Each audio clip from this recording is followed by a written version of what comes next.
I'm ready. I'm ready. All right, Yep. starting in three, two, one, go.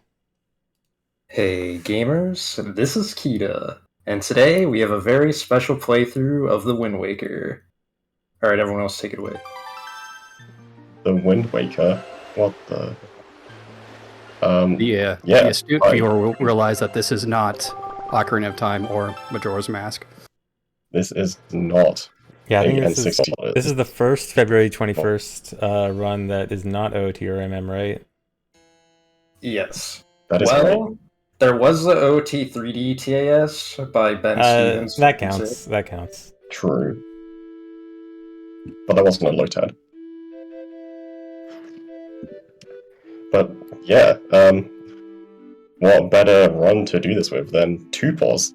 10 years ago today, we had Majora's Mask in two pauses, and 10 years later, we got Wind Waker in two pauses. So this is no barrier skip in two pauses. So most of you probably know what barrier skip is. There's a trick in this game called barrier skip that basically lets you skip the whole game. So we're not going to be doing that. No barrier skip, which means beating all of the dungeons, doing all of the trips to Hyrule, and getting the Triforce. We're going to have to do that. Those are pretty much hard required without barrier skip. And we're going to do that only pausing the game twice.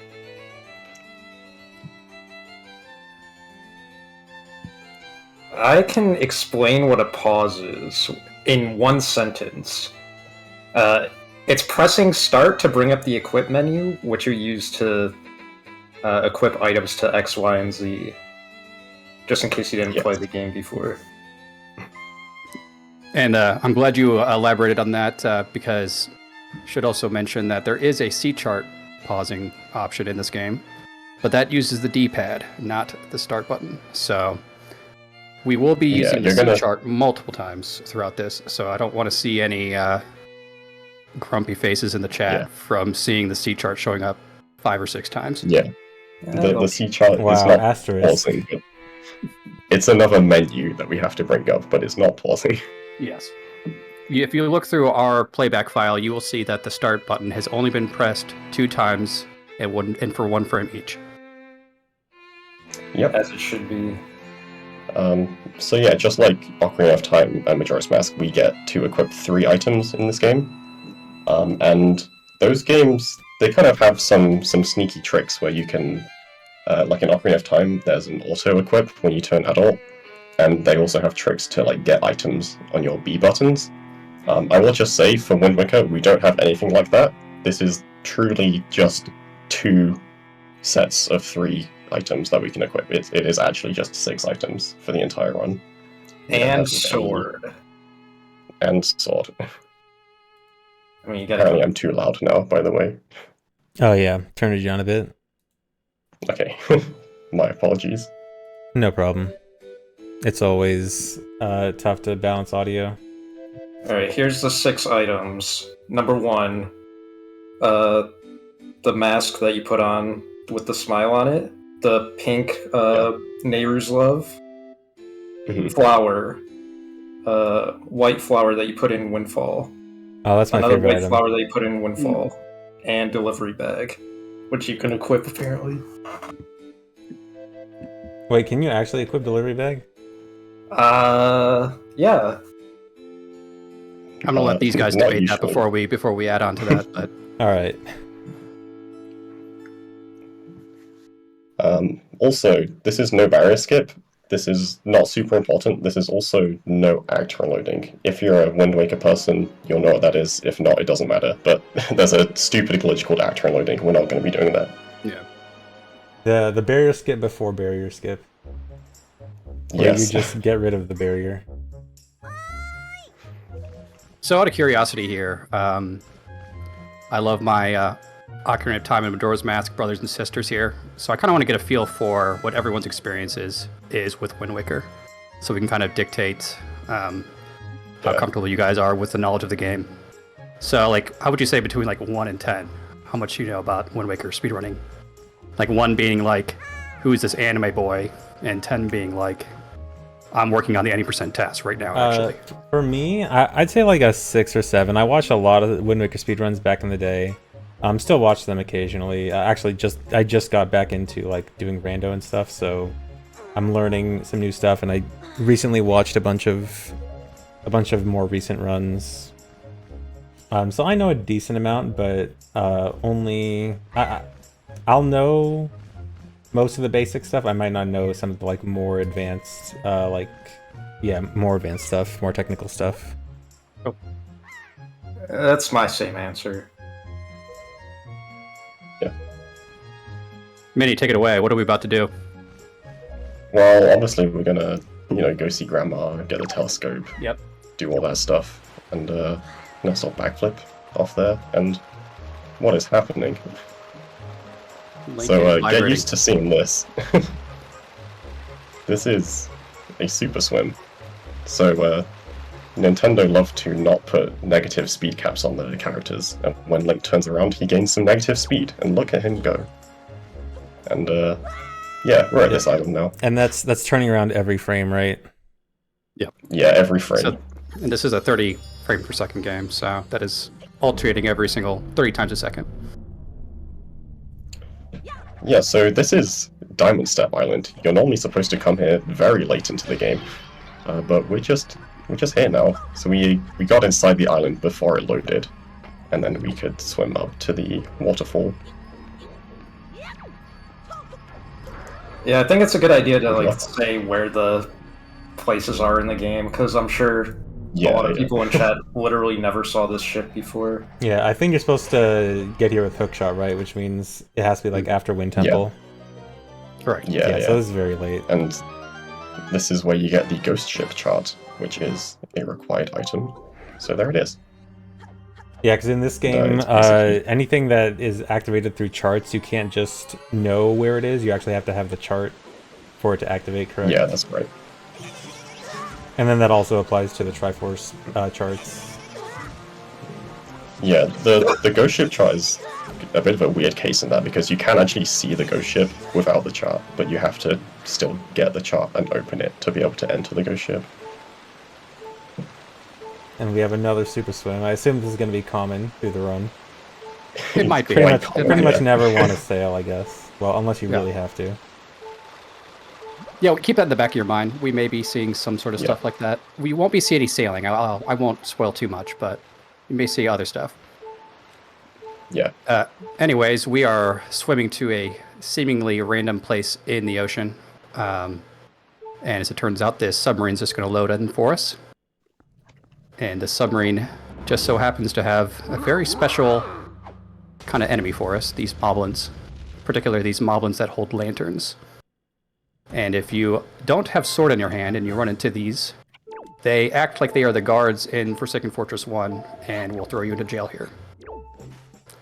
And so this is the only method that we have of getting into Forsaken Fortress 1 without having to like go get the spoils bag and do the intended stuff. So it's very convenient that these moblins exist. Yeah, skipping that whole like really slow outset beginning section. Yeah, it's very convenient that works. Yeah. So it can't be any moblin, it has to be those special ones. Yeah.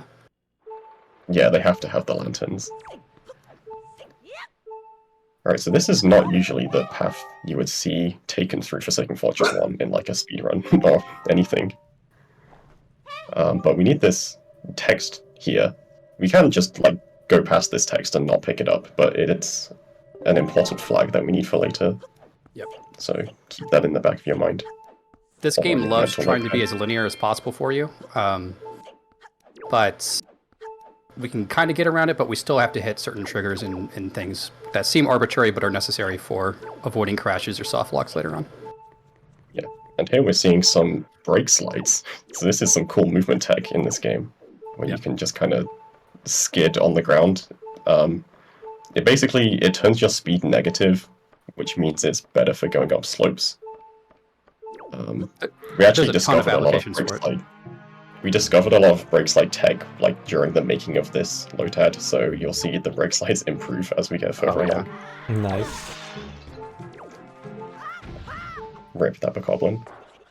And rip Link. Huh? What? What is this? You want to do this, Troy? So, we killed ourselves, and what we did is after we died, we kind of got knocked off by the boat that let us get back into the air afterwards for a few frames, and then we can start jump slashing midair while dead, and we can keep matching the B button as fast as we can, and in this case it's 15 times a second, to gain as much height as we want. And our angle just so happened, very coincidentally, to align with something coming up here that's going to heal us in the end. Otherwise, it wouldn't be particularly useful to be dead. So that skips a large section of the Forsaken Fortress. And here is something called TAS sidling. This is not normally how fast sidling goes.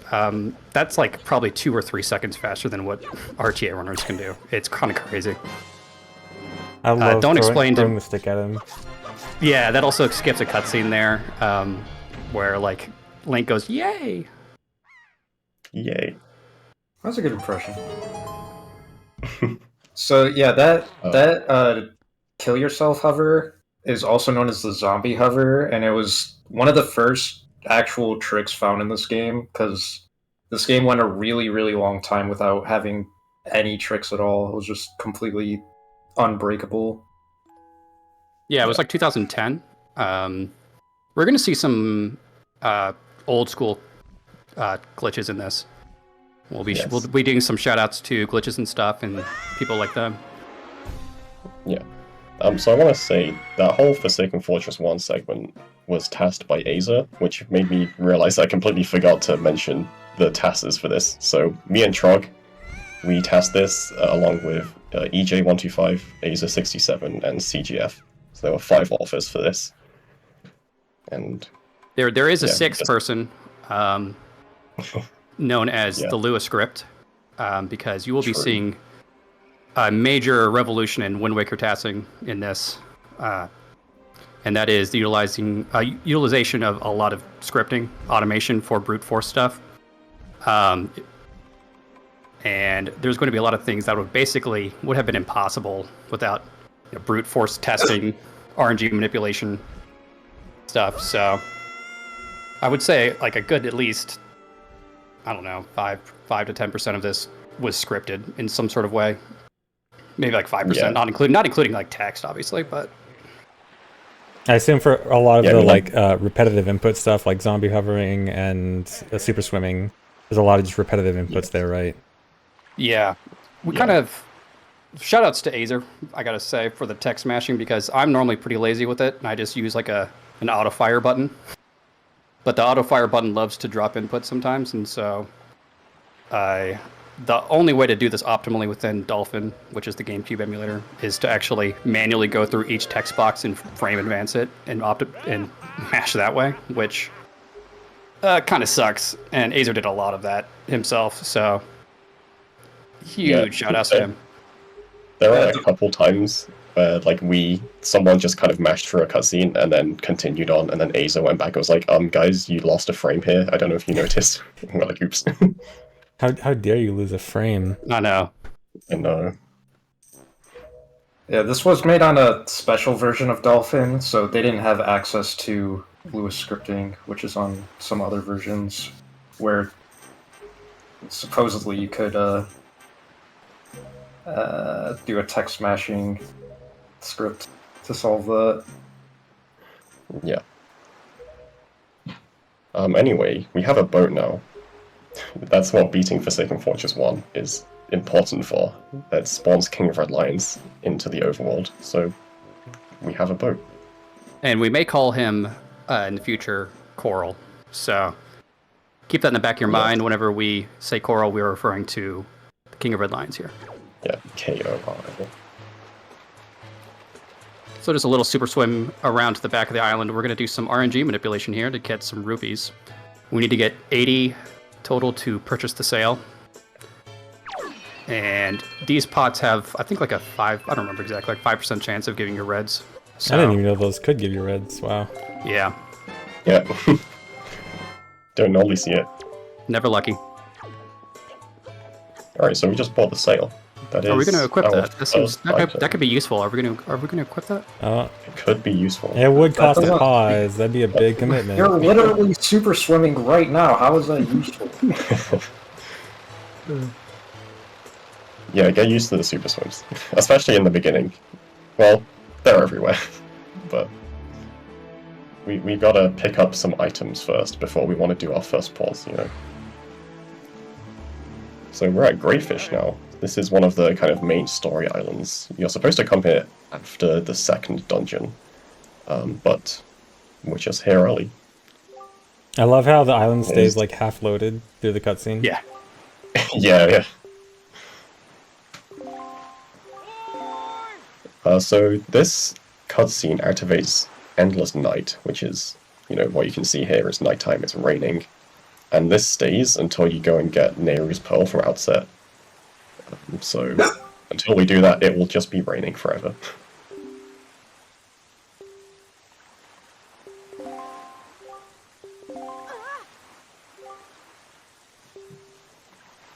And we need to do this just for we need to spawn the pirate ship at Windfall, and to get the rock wall behind Outset, where you get Nehru's Pearl at. So Yeah, just one of the required things, really. yeah. But with super swimming, we can kind of just do this in whatever order we want, which is convenient. Yeah, this is very good in speedruns as well, to get bombs early. Yeah.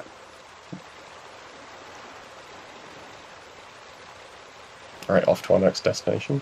And Minnie, you did a lot of this section here, didn't you?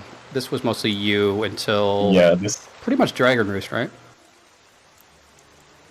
I think so. A We'll bit see. before then. EJ did some stuff as well. Okay. Now and then. Okay.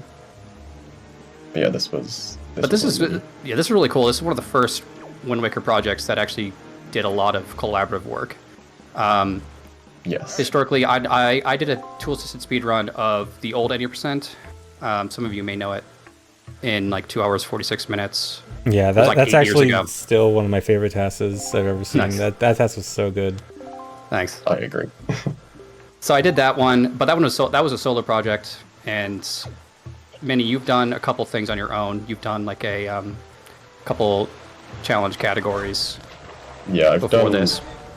a Lotad before this, yeah. Yeah. But it was... That one was very much a Lotad, like, Yeah. very badly optimized. This is, as we said, more of a TAS. Yeah. Although, having said that, we're about to come up on Time to die an again. embarrassing moment. Coming up is one of the only obvious mistakes. Oh yeah. Close your eyes, everyone, real quick. Don't look at this ledge No. climb here. Oh, No one's gonna and- notice. okay. And now you guys can open your eyes. You can No, totally ledge jump climb. slash up that ledge. And I forgot. So Anyway. Everyone in Isn't chat that thought that true? was optimal. Only a Wind Waker TAS would see that and think something was wrong with it. I mean, I thought that was optimal. No one pointed it out till like half a year later. I know. Yeah, we didn't even notice.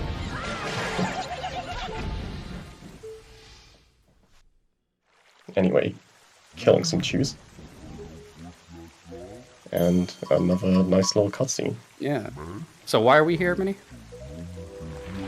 Well, watching this cutscene is gonna spawn an item on top of the Deku Tree, the Deku Leaf. It's a pretty overpowered item, really, Yeah. unless you fly through the air. But Sounds like we'll definitely want that. Unfortunately, to get that, you need the grappling hook to be able to climb up to it. We don't have the grappling hook, so I don't know how we're going to get past that. Yeah. You'll just have to stay tuned to see how we'll get past this grappling hook requirement. And I encourage any of you here, like it seems, if any of you know this game casually, you'll know you'll just hop in the bulbs, and you'll never really think about it, but there's like this one part where you have to use grappling hook to get into the bulb. And it just seems so mundane and simple that it's like, well, that can't be actually required. But, I mean, this game has been out for 20-something years now, and no one has figured out a way to get past that grappling hook without utilizing some sort of glitch. Until today. Until today.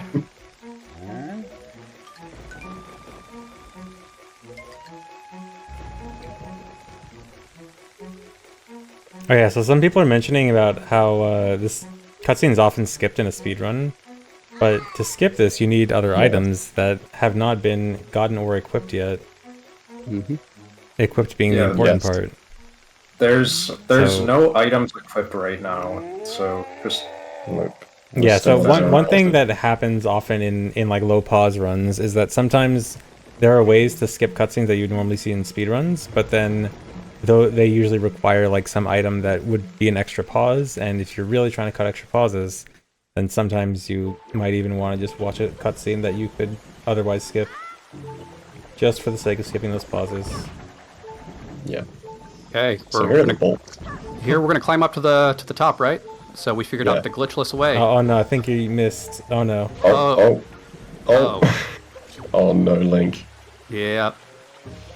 So starting that zombie hover right here is actually, I think it's a 1 frame. Isn't it 1 frame to start that backflip? It is 1 frame to do a backflip Yeah. lift off like that, yeah. So, not recommended for the faint of heart. And then you kind of have to do some precise zombie hovering to kind of like follow the branch around here so you don't overshoot or anything like that. Yeah, this is a lot more annoying than it looks to Yeah, kind that of actually looks push really to the difficult left in the to- way you want. To maneuver around that, yeah. Yeah, the first time I tasked this, it was like 17 seconds slower, just grinding against that tree branch for so long. Yeah. But that turned out really nicely. You did a good job on that.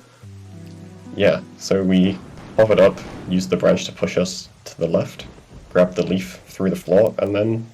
Uh-oh, no way to heal this time. We just got a game over. And we're going to reload back at obvious- Force Haven, right? Yeah, obviously. Oh, Whoa. where is this? What? We're at Windfall. Why are we at Windfall? That's not how death warping works. Yeah, so when you're in kind of the early game of this game, there are kind of specific events that set your respawn location. I may And so interrupt you beating real this quick, thing- Minnie. Oh, You're yeah. going to see Link here hop into Coral and hop off. So just keep that in the back of your mind here. So he's going to hop Yes. off. Okay, keep that in the back of your mind. Minnie, go ahead with your explanation. What was that for? So yeah, so when we beat Forsaken Fortress 1, the game is like, aha, you're at Windfall now, so if you death warp, you should respawn at Windfall. And so that's why we're back at Windfall, because that was the last kind of event flag we set for our respawn. Anyway, Fairy Fountain. Fairy Fountains are not normally required, but they No. actually are required for Wind Waker. At It least is one of actually, them. yeah. Not so even as- just useful, it's required. It is an actually required thing. Yeah, you need at least a 1,000 rupee bag in order to even decipher one Triforce chart. Because so for those of you that don't know much about the game, we have to collect the Triforce, which requires getting 8 shards. And to get each shard, you need to collect 8 Triforce charts, and then you need to get all of those 8 Triforce charts deciphered from Tingle. And to get to decipher them, each one of them costs 398 rupees. And our starting rupees are only 200. So 1,000 rupees is the minimum needed to even purchase one. Yeah, we have to spend like 3,200 rupees across the run to decipher all the charts. Yeah. Right. Any Wind Waker speedrunner will have 3,184 rupees ingrained into their minds. Yeah. Alright, this part's pretty cool. You see we have half a heart right now, but you might have noticed that we usually want a quarter heart. So, get hit by a bomb mid-super swim there. Nice. Yeah, EJ did that part. Wasn't that like a complete accident too? Or did he plan that? I can't remember. It was planned. I don't know like how long it took him to get it, if it just kind of Yeah. worked out like that. Which, speaking of like who is tasking each part, Trog has made like a version of this Lotad where it has like the timer, it also has an input display, and also it has like a dynamically changing display of who is like tasking which segment, which is pretty cool. I assume you're gonna like make that public as soon as this is done. Yeah, as soon as this is over, we'll make it public. Yeah, if you're interested to see who did which part, it's actually really cool. It just shows you throughout the run who's doing which part. It also includes a re-record count updater, so it kind of just keeps track of where the re-records were happening. And yeah, minor spoiler alert: the re-records get pretty high in this. This was turned out to be a pretty massive project. Yeah. Yeah, for anyone not in the know for tassing, re-records is like every time a save state is loaded to redo something. So they're often in like the hundreds of thousands for big projects, meaning like hundreds of thousands of save states. Yes. So that was interesting. What happened there? That was a password skip. So that was actually one cutscene skip we can do. So normally you're meant to like watch a long cutscene, get the password to enter the pirate ship. But we did a trick called a roll clip, where you climb up a ledge kind of partially clipped in bounds, and you do a roll on the first frame, and you can get fully out of bounds. And then we just did some movement to hit the loading zone from there.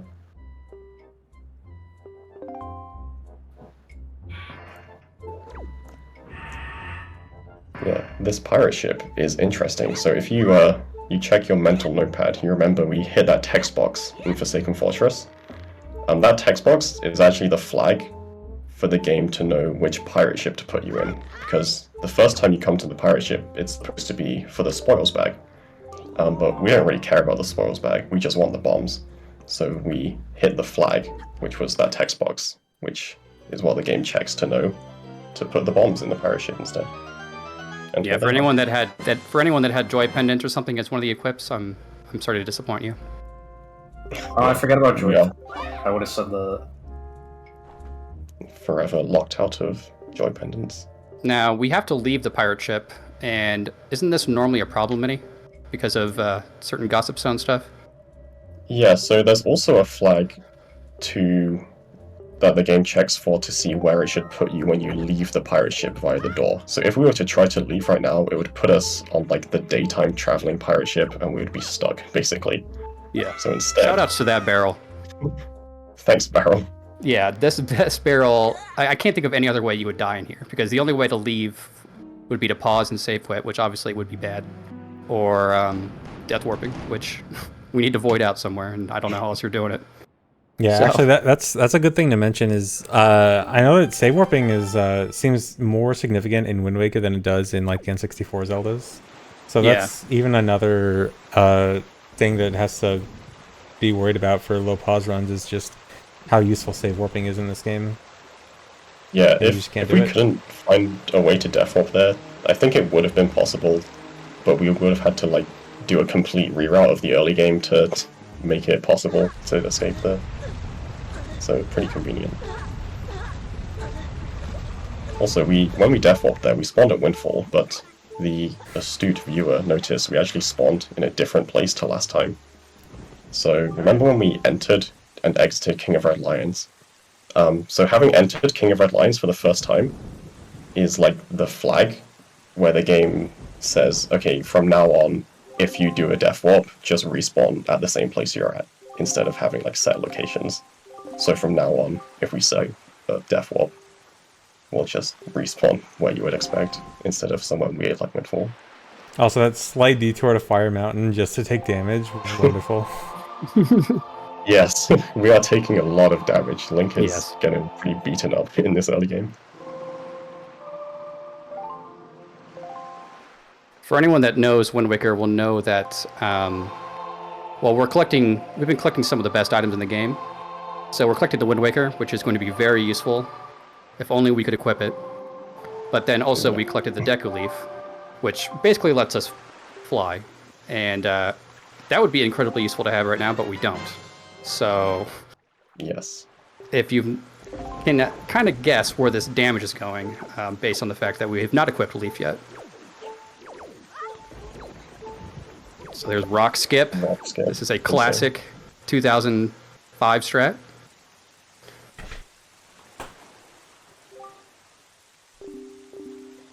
Alright, also shout out to Endless Night during that Wind Waker cutscene, by the way. That's very rare to see. Yeah. So in a RTA speedrun, almost all of the time, you would just go straight to Dragon Roost from the start of the game. Yeah, the Wind Waker is like the best item in the game for speedrunning purposes, so delaying it makes absolutely no sense in any other category other than this.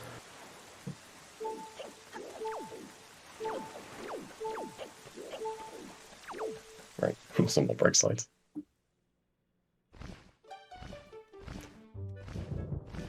Okay, so we are in Dragon Roost right now, which is interesting.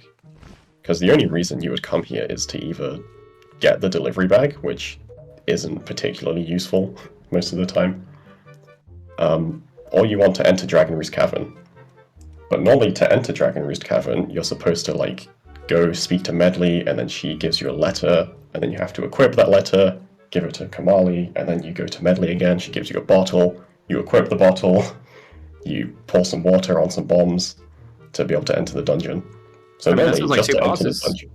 Yeah, 2 pauses. There it is. I guess that's the run. GG. So we could do that. Or Or we we can do something else. equip the delivery bag. True.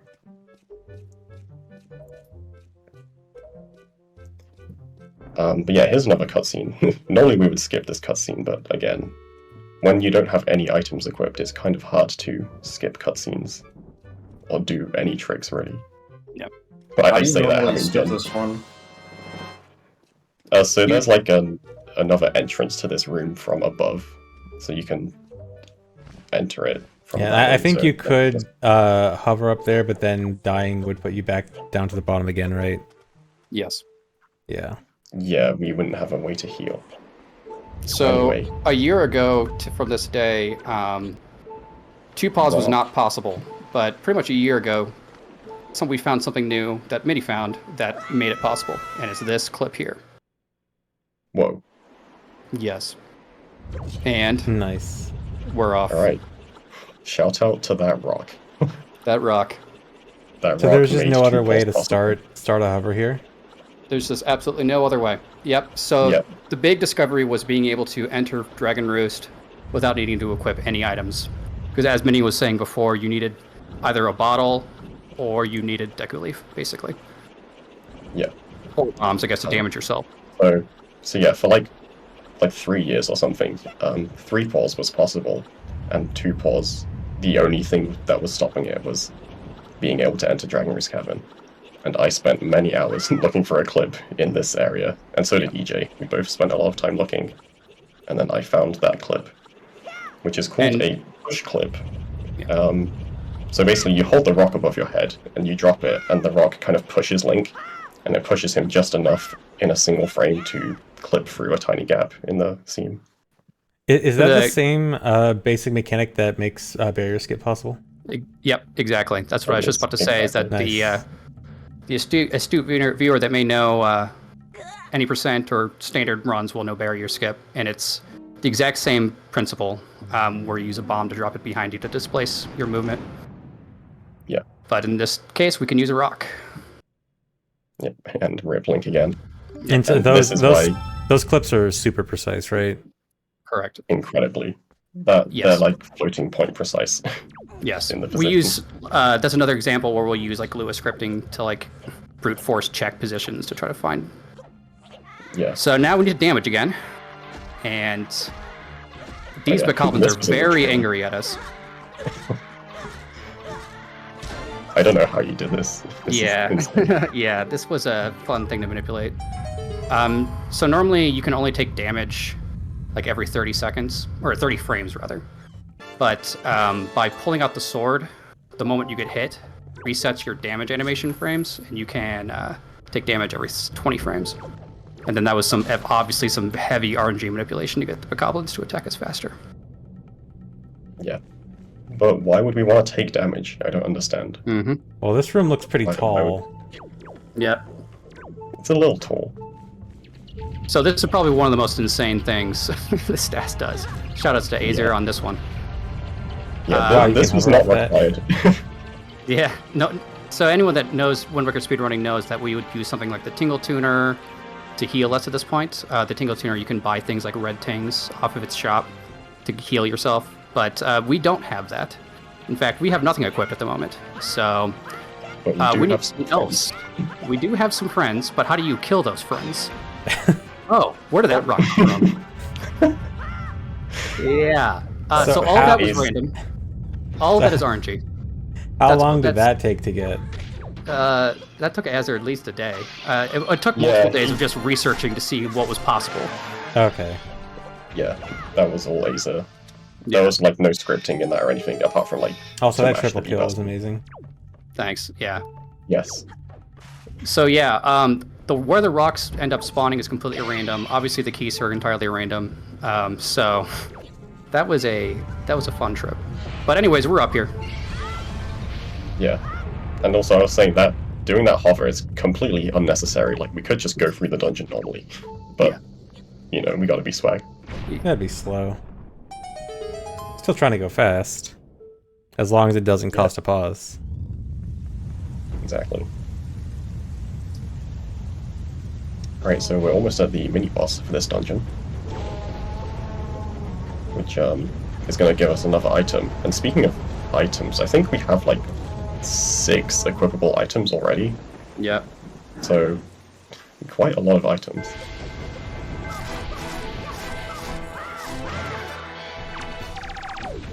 Minnie Yeah. did a good job with There's that goblin fight. I like that. Yeah, there's a lot of combat, and we tried hard to optimize combat, but it turns out to be really difficult, as we found out. Because every time you slash enemies, there are these like lag frames, so when there's multiple enemies, you want to kind of overlap them. Yep. And also, enemies can't be damaged when they're knocked over, so you want to keep them standing as long as possible before you do the final blow. So, like, you'll knock them down with things like quick spins or jump slashes, so you have to do normal stabs until they have enough health. So here's the grappling hook, and pay attention, please. Eyes are open. They're Grappling open. hook.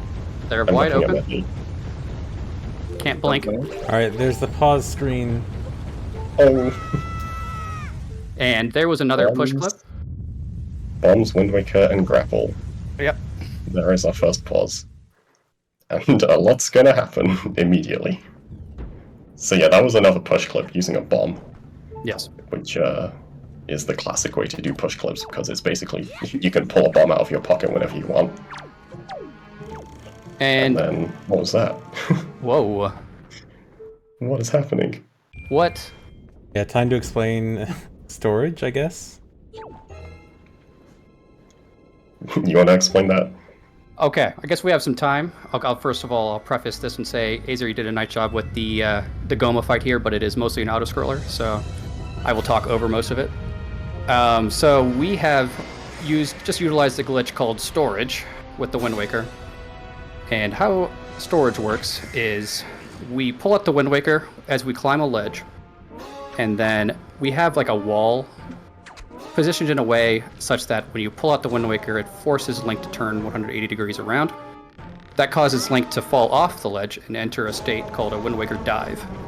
While in a Wind Waker dive, what we do is then we cancel the Wind Waker 3 frames before you touch the ground, and that causes a glitched state where basically the Wind Waker event is still active, but the camera event is ended. And so you can press the B button again and you get a state called storage.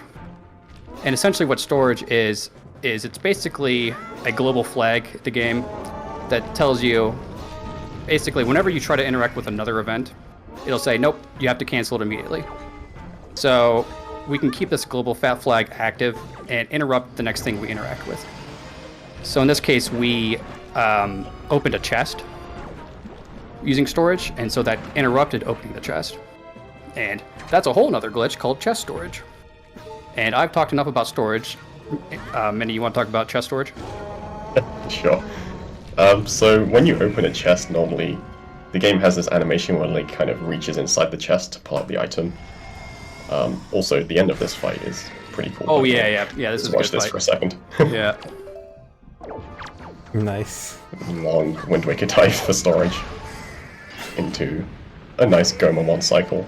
So we got storage, and so we canceled the event that tries to lock our position, so we can move around during this cutscene. Yeah, another example of things you can stop. You know, pay our respects to Goma here. But yeah, for the boss key so we stored a chest, and normally the game makes Link lean into the chest, and to make that animation work, the game will shrink Link's hitbox during the chest opening cutscene. So when we store the chest, Link has that kind of shrunken, messed up hitbox, but just in regular gameplay, and that lets us do things like walk up walls or clip through like small gaps in collision, and that's exactly how we got out of bounds to skip the boss key. We got storage here, not just for swag. I mean, it was pretty swag, but primarily because it lets us enter the portal during the cutscene, so it lets us leave faster. Yeah. Shoutouts to Ababob. If any of you are classic Wind Waker lore specialists, will know who Ababob is. He was one of the biggest tatsiers back in the early storage days, 2013, 2014. And he's the one that found that. Yeah. And speaking of that boss key skip, I think it's worth mentioning a difference between Wind Waker and the N64 Zeldas. So in the N64 Zeldas, the loading zone to a boss just like exists everywhere in the dungeon, no matter where you are. You can just hit it whenever you want if you go out of bounds. But for Wind Waker, you can only hit it if you're in like the boss door room. You can't just go out of bounds and hit the boss loading zone from anywhere. So we do have to actually make our way to the boss door. That must make no doors a lot harder. Yes. Isn't no doors possible 80%, Mitty? Any percent, you need one door, I think. Ooh. Seems promising. Pretty sure.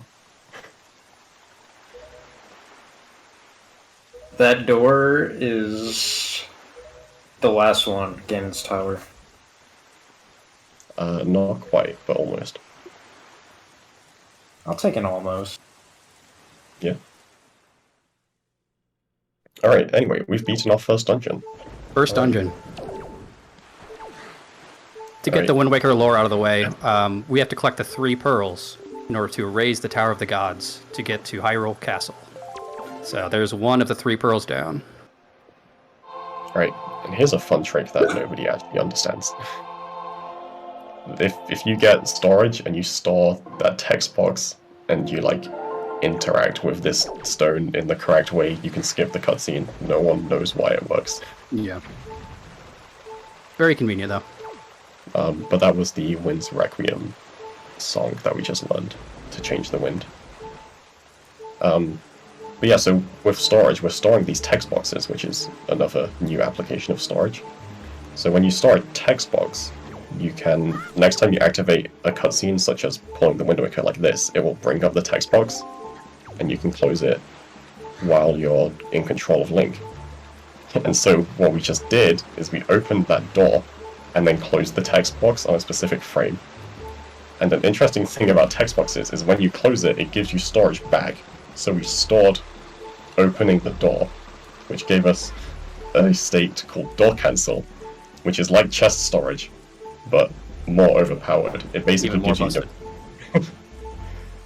So you can just walk through walls right now, or if there is a steep slope, you can just run up it. That all happens very fast. Yeah. So we are now in Forbidden Woods, and you may notice that we do not have Deku Leaf equipped. Now, Deku Leaf is kind of required in this dungeon. So getting through this is kind of insane. Yes. The first step is another chest storage. We're going to be utilizing this later on. And now we're going to start another zombie hover. Can use the bomb to push us off to instantly start this hover. And we are about to die once again, but in a very specific way. Yes. So we are coming up to this Deku Baba here. And he's going to be our good friend for this. You also notice we got storage again. So we are dead, and we have storage active. With storage, it allows this cutscene to lets the Deku Baba move around during this cutscene, and he can push us off while the game over screen is here. And crucially, if we say yes to continue playing, it doesn't reload, and we can get healed from it. Game not actually over. Game not over. So we called that fake death, for obvious reasons. Yeah. And you'll notice the screen is a little bit dark right now. That is permanent until you load a new area when you do fake death, because basically you're cancelling the fade out of the game over screen. And so whatever like amount of fading it had when you did that, that just persists until you load a new area.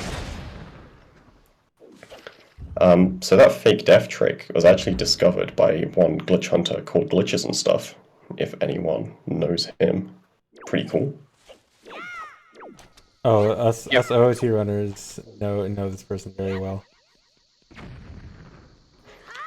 So yeah, shout out to him. This run would not be possible without that. There's a fun damage boost to get us extra distance. You'll be seeing bombs used all of the time. One thing we've learned throughout this task is that bombs are actually busted. They're actually... Yes. I used to think they were a pretty good item, but after making this task, I realized, no, wait, they're actually S tier. We will be using bombs all of the time throughout this. Because we don't have Leaf equipped, we have to make a lot of compromises and secondary strats that we normally wouldn't want to do. And we'll be utilizing bombs as an alternative for a lot of these things. Yep. So we just went into that room and stole the chest and left. It's not obvious why, but just keep that in mind. Put that on your mental. Anyway, this is the way to the boss, and we have chest storage, which you will remember is that kind of messed up collision. And one of the things that lets you do is walk through tiny gaps in collision if there is a tiny gap. Yep. It would be very convenient if there was a tiny gap here. And also, so we talk about that later, but that is a pretty insane glitch that we just did that, but we can talk about it later. Because anyway, we don't have time. Now we got another storage, and let's move around during Kelly Demos. Fight. Oh, hold on. Is audio getting crunchy? Chat, is it the video audio or Discord audio that's crunchy? Hold on, I'm gonna pause real quick. Discord audio is crunchy? Sorry guys. I don't know why Discord audio is crunchy. Let me restart Discord real quick.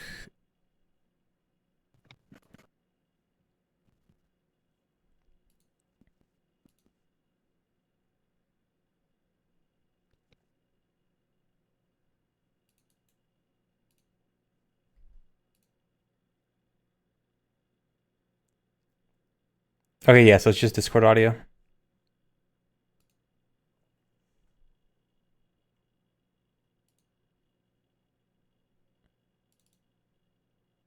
All right, test. Is everyone else good now? Yeah. You sound fine. Yeah, All right. You sounded fine the whole time, so... All right, chat, is audio good now? What's the timestamp? 47:17. Okay, go back to that. Or, on the actual video, 47:05. Sorry. 375. Okay. So, All right, audio good now? All right, sorry, don't know what caused that. But, okay, if you guys are ready. yeah. 47:05, yeah. All right, I'll count down again. Okay, 3, 2, 1, go. All right, we're back. So we can move around during this cutscene because of storage. And crucially, because we can move around, we can do something fun with that.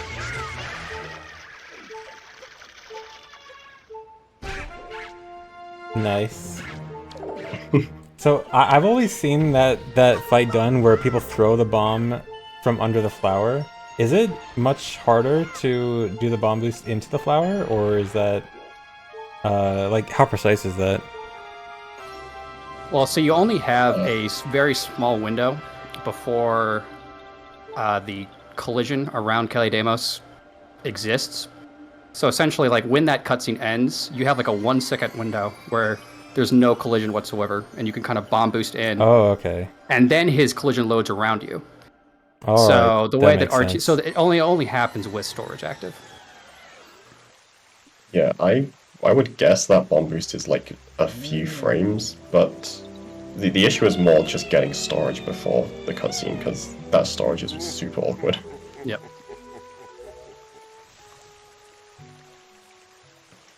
I'll backtrack real quick. So, if you were paying attention, we did the boss key skip. We skipped through, squeezed through the wall, and entered the loading zone.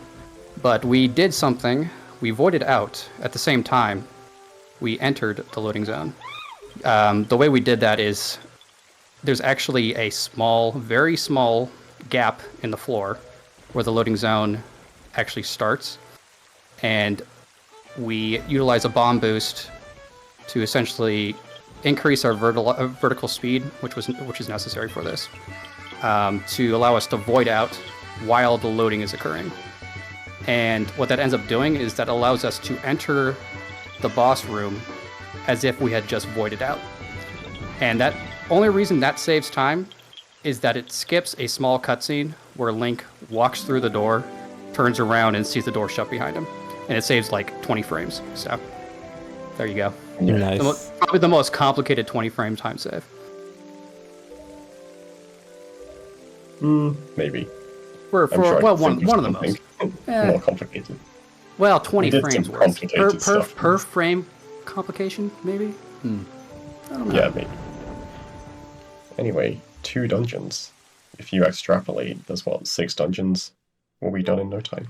There's 5 dungeons. DRC, Forbidden Woods, Tower of the Gods, Earth Temple, Wind Temple. You gotta That's count it. Forsaken Fortress, though. Yeah.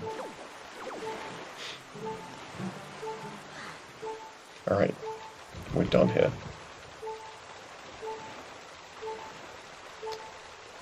Right, so we went immediately from the first dungeon to the second dungeon, but we have a lot of stuff to do, just other than dungeon stuff, to like the Triforce quest, so we're gonna end up doing some of that between dungeons from now on. So here is the private oasis. And normally you need the Cabana Deed, which we unfortunately don't have equipped. Here is a not pause, that was the C Money. chart. Slide puzzles. So pretty much all of these push clips that you are seeing are brand new, as far as I'm aware. None of them have been known before the making of this task. Even I think the Cabana one was found during this task. Yeah, that was found. Some of here's another one. Oh, wow. Where we can skip part of the Cabana sewers here. And we can kind of squeeze through that gap. There's no chest storage active for that. There's just kind of like a gap you can kind of just roll through. And that skips Skull Hammer. And the rest of this we will be doing as Nintendo intended. Miyamoto Yes, smiling. just- Run. Miyamoto Okay. is smiling right now. What, did that something just clip out of bounds there? There might have been a rat that clipped Yeah, it out looked like a bounds, and rat they went like out of to go through bounds. this. They love to do that. There's a submarine that's like filled with rats, and sometimes the rats just don't spawn for like minutes, and you're just waiting around for them. Like, In this Not game, or knowing where they real? Yeah, in this game. I know the sub you're talking about. Okay. As a new rando player, I'm well aware of that sub. alright. This is why we needed the Winds of Requiem song. So there are like a lot of the Triforce shots require you to just play the song to spawn the chest. And normally we have to watch this little cutscene where you open the chest, but it is faster to store it. Yeah, so I guess something about chest storage that we haven't mentioned yet. So when you store a chest, you don't actually receive the item in the chest immediately. You will receive the item the next time you load a new area, which isn't super important, but it's just like kind of a weird quirk about chest storage. Yeah, so in that case, that the death scene there actually gave him the Triforce chart. Yeah. Right, and that is all we came here for. Now we're off to Bird's Peak Rock, which has another Triforce chart. And normally you need Highway Pair to get into it, but you can do this instead. Yep, another new clip. Another So one. actually, a question in the chat: can you use those bomb clips to clip through every wall, or is there like specific circumstances you need for a clip? So yeah, you can only clip through corners specifically, and the corners have to be greater than 90 degrees. They can't be a perfectly 90-degree angle. It has to be essentially nearly obtuse, or nearly very close to 180 degrees, or on either side of it, basically. It can't be a perfectly flat wall, and it can't be completely 90 degrees. And so there was another one, by the way, to get out of it. I'll also mention that each one of these bomb push clips are ridiculously precise, and we spent probably, each one of those you spend a day just doing brute force searching on to find solutions for. I just want to say I love seeing 5 bomb drops in one frame. You may notice there's actually a 6th one. So we are out of bombs. And I did the math on this, by the way, just to share with you guys. We cut 10 blades of grass, and we got 6 drops from it. There's like a 6% chance of getting a drop from any one of those. And so if your goal was to get as many drops as we just got there, you're looking at about a 1 in 100,000 chance of getting nice. That, so. I love RNG manipulation. Yeah. And because more than 100,000 people played this game, might have happened to someone. Oh, it surely did. Right. Yeah, about RNG manipulation, we have a free cam in this game, which is basically like an RNG button. Like, we just wiggle the camera around to get different RNG. Anyways, also, yeah, this is fun. I know people complain about rupee farming in this game, but it didn't really seem to be that much of an issue. That was the most beautiful rupee farming I've seen. Yeah, I don't know why people complain about it in casual games. Have they just tried that?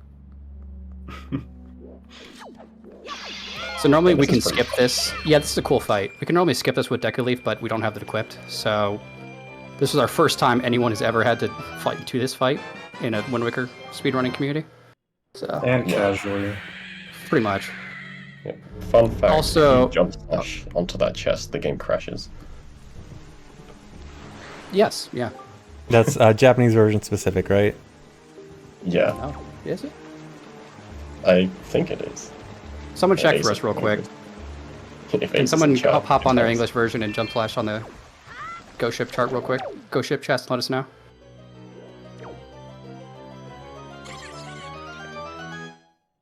Yeah, they don't call it Endless Night for nothing. Yeah. Another chest storage here.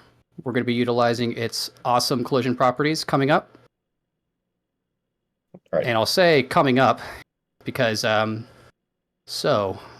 ZFG, my friend. Yeah?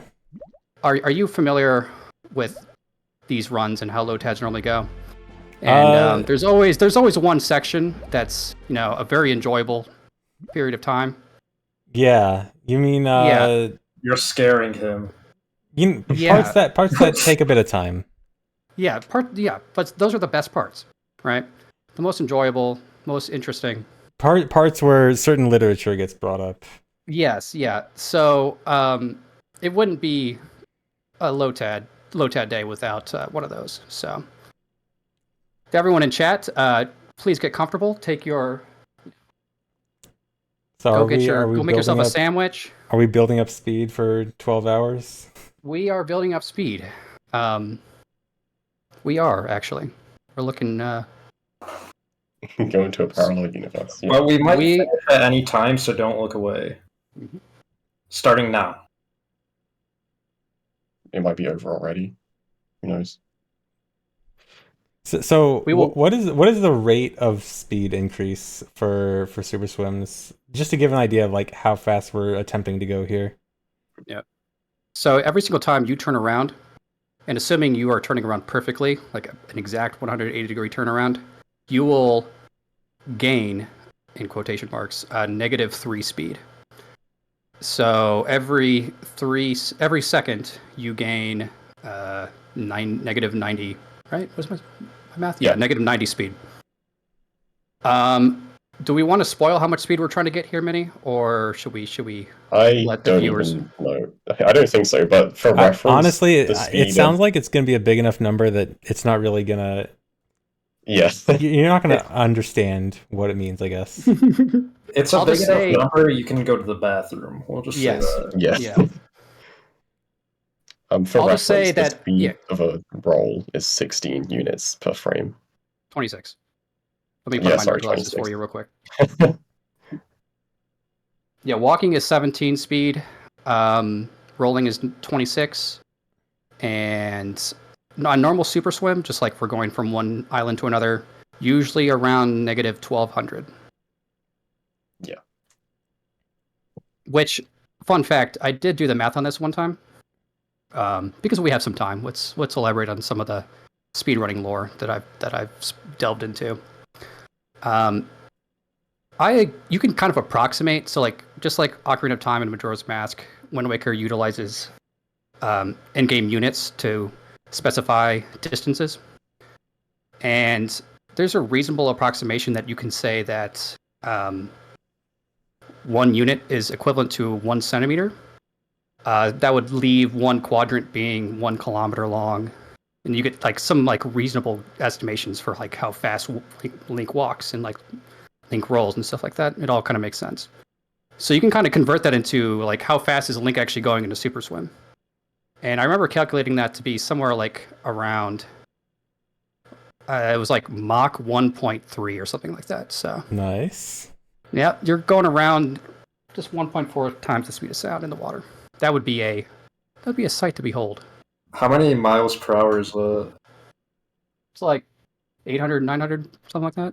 how many kilometers per hour is Do I look European to you? I mean, Probably a little over 1,000, like 1,300-ish. Yeah. whoa. Okay. I only believe in freedom units here. All right. Well, what's the actual number? I don't actually believe ZFG on that. All right, fine. We'll Google it. Let's just go. Okay, what was the number again? Mach 1.4. Yeah.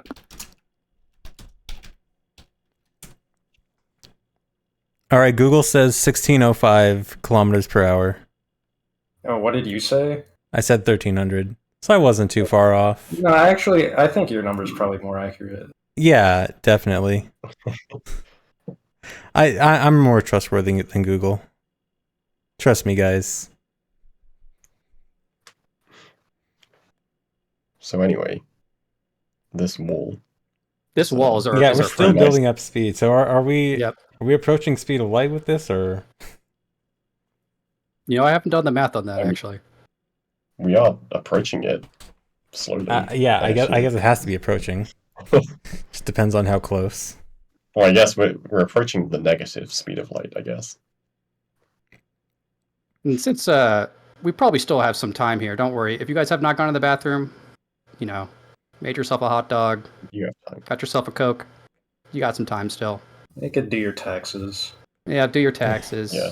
But just to briefly get you through the Tasser's mindset for this game, you'll notice that super swimming is very useful, and kind of use it everywhere. And obviously, a Tasser, kind of his goal is to be optimal, right? So then the question kind of comes up as to, well, how do you optimize super swimming? Well, I can tell you we don't have enough time to talk about that, despite having a lot of time still. But I can give you a brief rundown and kind of walk you through a little bit of it. But essentially, we have done some of reverse. We've done some decomp on the swimming. The decomp for this game, if you aren't aware, is like 30 to 40% done at this point. So it's not anywhere near done like in Ocarina of Time. So we can utilize some stuff, but unfortunately, a lot of the Link swimming functions are not done. So a lot of it we had to kind of manually figure out. But yeah, so what we ended up doing is writing a bunch of software that brute force simulates super swims and then determines how long you should charge for all sorts of parameters that you need to know in order to actually make a super swim optimal. And even then, it's still an approximation. So there's really no way around it.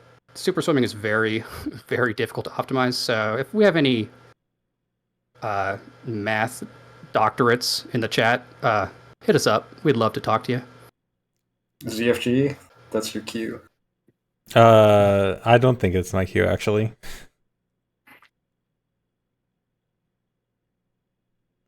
But we haven't talked too much about it. But super swimming, optimizing wise, you kind of got 3 phases. Okay, you got your charging phase, which is what you're seeing right now, where you are gaining speed. You are going to gain usually on your normal standard swim. This is not one of those normal standard swims. You'll be looking around negative 1200 speed. You'll be charging for about 15, 20 seconds. After that, we enter a state called, we go into the release stage at that point, where we're ready to stop charging, we're ready to start heading towards our destination. But we'll be doing it in a specific way. We'll be utilizing something called ESS. I assume here, people in the chat know what ESS is. ZFG, I assume you know what that is. Yeah, we all know about ESS, guys, right? Yeah. Holding right, very right. slightly outside the dead zone of the control stick. Yes. So we will be utilizing ESS. Yes, it has made its return into Wind Waker. By doing that, you can preserve your speed while traveling towards your destination. So you'll hold very slightly down, just like perfectly slightly down on the stick. That allows you to preserve your speed. However, doing that makes you travel slower in the water. We really don't want to be ESSing the entire time. So what we do at that point is we ESS for maybe half the time that we'd be traveling to our destination. And then we go completely neutral. And we call that a neutral boost at that point, where stick goes neutral and then we get all of our speed that we had saved throughout that entire process. So there's always the 3 stages. You have the charging phase, you have the ESS phase, and then you have the neutral boost phase. And that is what the Super Swim prediction tools all try to simulate for you. Yep. Oh yeah, there's also So a question in the chat. How Link isn't losing air? Oh, I can answer that. So you can't see it, but just off screen to the right is like the land that you would go up normally. And so when you swim close enough to land, you can get an air refill, but without actually ending up on the land. So for this, I had written a script which will just do left and right stick inputs. And because of the angles of the wall, Link slowly drifts towards the camera. And the script just looks at Link's air meter, and when it sees that he gets an air refill, it just makes him go up a little bit. So he's slowly drifting towards the camera, he gets the air refill, and then he goes back up and just repeats that. So over just and getting over again. close enough to land, but not actually going on land continuously. Yeah, exactly. So I have a question about that. So I'm a little confused on Zelda Edition Dolphin has pre-made Lewis scripts, but you can't write custom ones. But you do mention custom scripts. So what are those in? Zelda Edition does offer custom Lewis scripts. You can just write Lewis scripts and then place them in the scripts folder, and then you can run them. Yeah. Yep. So you could have done the text smashing thing earlier. Yes. If we kind of. I tried making manually doing a mashing script for zombie hovers, and it was still dropping inputs the same way the turbo does. So I don't think it would work. I think this particular version of this particular version of Dolphin loves to drop inputs for whatever reason. So. Oh, yeah, another question in the chat. People were asking, can you gain so much speed that the game crashes? Because I know in Wind Waker HD with item sliding, it can crash easily. Is there a speed limit? You know what? If someone wants to post a video of that happening, I would love to see that. I think in theory it would be possible, but we will not be seeing that today, thankfully. Otherwise, I would suggest CFG to pull out your sleeping bag. So I assume if it does, it would just take way too long. Yeah. Because the Wind Waker HD one is an exponential speed increase, right? While this one is just adding 3 every frame. Yep. Yeah. Exactly. Next Lotad. I think my video is a few seconds behind. Can you guys tell me when it gets to 108, please? Sure. 108. Or that was 108.08. Yeah, I'll tell you when it gets to 108.20. Okay. Well, I might be way behind. Now.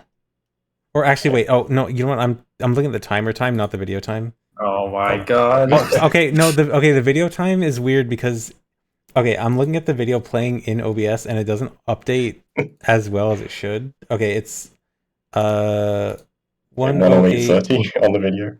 Okay, 108.40. Oh my god. Okay, yeah, I wasn't that far. Okay. So 108.50 now? I think so. Yeah, I'm on 109.10. When is 109.10? Okay. Okay, I'm at 109 flat here.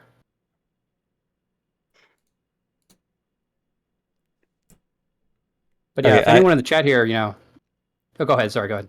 No, I was just gonna say, OBS, because I'm playing this through OBS, the timer doesn't actually update well in OBS, so it's actually hard for me to tell the exact video time, and not just like the timer time, because the timer time got desynced after the Discord audio thing. I think I'm in sync. Mini, you just tell me what time you want to know, and I'll let you know. Okay. Well, I'm on 109.40. Okay, that's now. Okay, I think you're good. Yeah. Yeah. Okay. Cool. Sorry about that. Okay, so if any of you are like watching with a friend and your friend went to the bathroom, you should tell them to come back soon. Mm-hmm. Yep. Almost over. Almost enough speed built up. This is also your last chance to get any secret messages into yourself that all the YouTubers will skip. Swiss Master. Any other questions for chat? Yeah. We have a little bit more time for one or two questions here.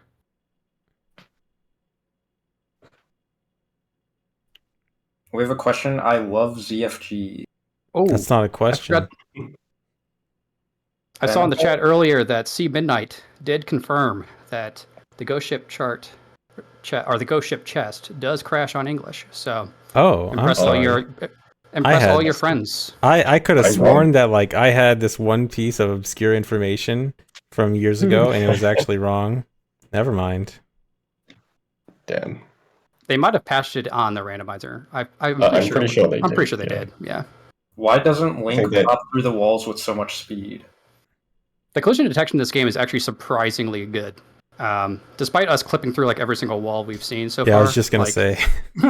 Although those are all like very specific cases, right? The reason, yes, those take, like I said before, like we're spending an entire day brute force checking thousands of positions to try to get one clip for those. So, anyways, stuff is happening. Whoa.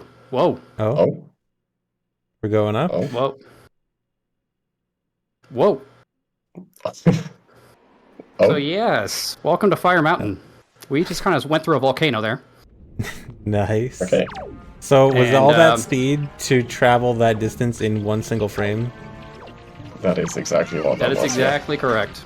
And we'll talk more about that, but first, Fire Mountain's pretty cool. We actually lured some fire keys. The fire keys are going to be useful here coming up. There's a lot of RNG manipulation that happened here. This was like another day of scripting to get these guys to behave in the right way. You'll see for this reason. To cancel lifting up that stone. And also the very, very astute viewer will notice that that brake slide we just did into the portal looked strange. It seemed to be like slightly faster than the normal brake slide speed. Insanely astute viewer. Yes, like that seemed like, I'm sure some of you are like pushing their glasses and saying, that seemed about 3 speed faster than the normal brake slide. I wasn't astute enough, I'm sorry. Yes, well it was. That is the very first time we utilized a thing called an enemy brake slide, which was discovered in the making of this task.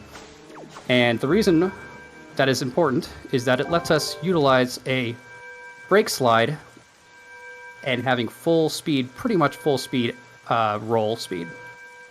Normally you only have like 90% of your speed out of a roll when you do a brake slide, but there we get to keep like 99% of it. Oh, by the way, you guys might be like 2 to 3 seconds ahead. So you wanted just like a quick pause. Okay. A quick what? A quick pause, because I think you guys might be like 2 to 3 seconds ahead. Oh, I'm sorry, not a pause. Don't.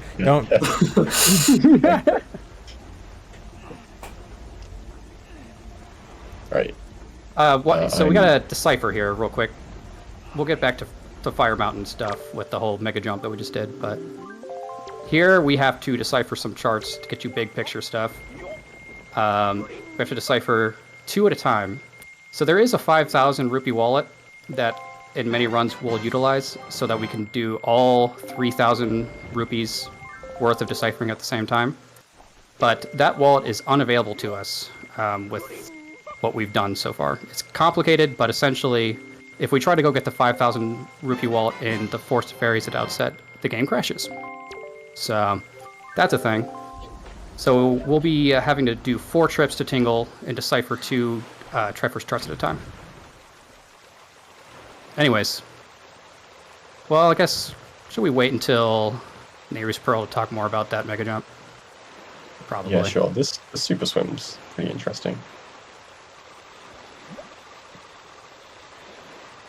Right. You'll also notice anytime we do a super swim, we always get an air refill right before we start doing the super swim because your speed is actually linked to your air, so you want as much air as you can. Anyway, so we just we got storage and then we clipped. Well, we went through that rock before it had loaded fully. So we entered the cave, but there's a cutscene here. So we actually entered the cave and watched the cutscene, or started the cutscene at the same time. Which let us skip the cutscene and also be in the cave. Which means we can exit the cave and we're just right here, which is where we need to be. So we can go back into the cave. Because this cutscene is actually linked to breaking the rock wall. You can't just go into the cave. The game specifically checks that you broke the wall. And crucially, we had to enter in the loading zone there within a 2-frame window. Yeah, to actually trigger the King of Red Lions tech cutscene, where you're like visiting outside for the first time. You have to cancel that first. That was a new trick for this. Yes. So here's our third pearl. Yes, we were originally doing some like crazy clips into the island to get into the cave, and then Trog, you were just like, why don't we just hit the cutscene and the loading zone? It's so simple. Anyways, Mehdi, do you want to talk a little bit more about that interesting thing that happened to get into Fire Mountain and why we did it? So we got the power bracelets in Fire Mountain, which we kind of didn't mention, but that is important. So we need to enter Fire Mountain. Normally, you're supposed to shoot an ice arrow at the mountain to like freeze over to climb up normally. We don't have ice arrows, and we wouldn't want to equip them if we did have them. So we did that very long 15-minute super swim charging, and we used the chest storage collision, which was that messed up collision that let you walk up walls. So we used that on Dragon Roost to get as high as we could, which was just high enough to reach the loading zone at Fire Mountain. And we built up enough speed to make it in a single frame, because as soon as Link goes off the ground, his speed is like cancelled. You get 1 frame of movement, and then his speed goes to 0, which is why we had to build up enough to do that entire distance in 1 frame. And that was the closest point that we could do it, too. Yeah, obviously. Yeah. That was I think we needed like 1,000, or it was 110,000 speed. Is this what we needed for that? It was something like that, yeah. Yeah. And also, I saw a chat question that was asking why we're playing on Japanese. That is one of the main reasons that this run is only possible on Japanese, because on other versions, if you were to enter Fire Mountain without actually freezing it over, the game would just kick you out immediately. It wouldn't actually let you stay in there. That is a Japanese exclusive thing. That's interesting because it makes me think that they must have found a way to get in early, and that's why they patched it. I can't believe they build up super swim speed for 10 minutes and got in. I mean, there might be a way that we don't know about that they found. All right, so I know people have complained about this game, saying, "Oh, you have to sail everywhere. It's so annoying." Well, don't worry, guys. We have you covered here. We will not be doing any sailing. We have this instead. The duality of this test. Super swimming. The yin and yang. 100,000 speed and cruising. Yeah. We have the sail. It's in our inventory. We could just pull it out whenever we want. Yeah. It's a nice detail that the boat ducks his head It when is. the cannon's out.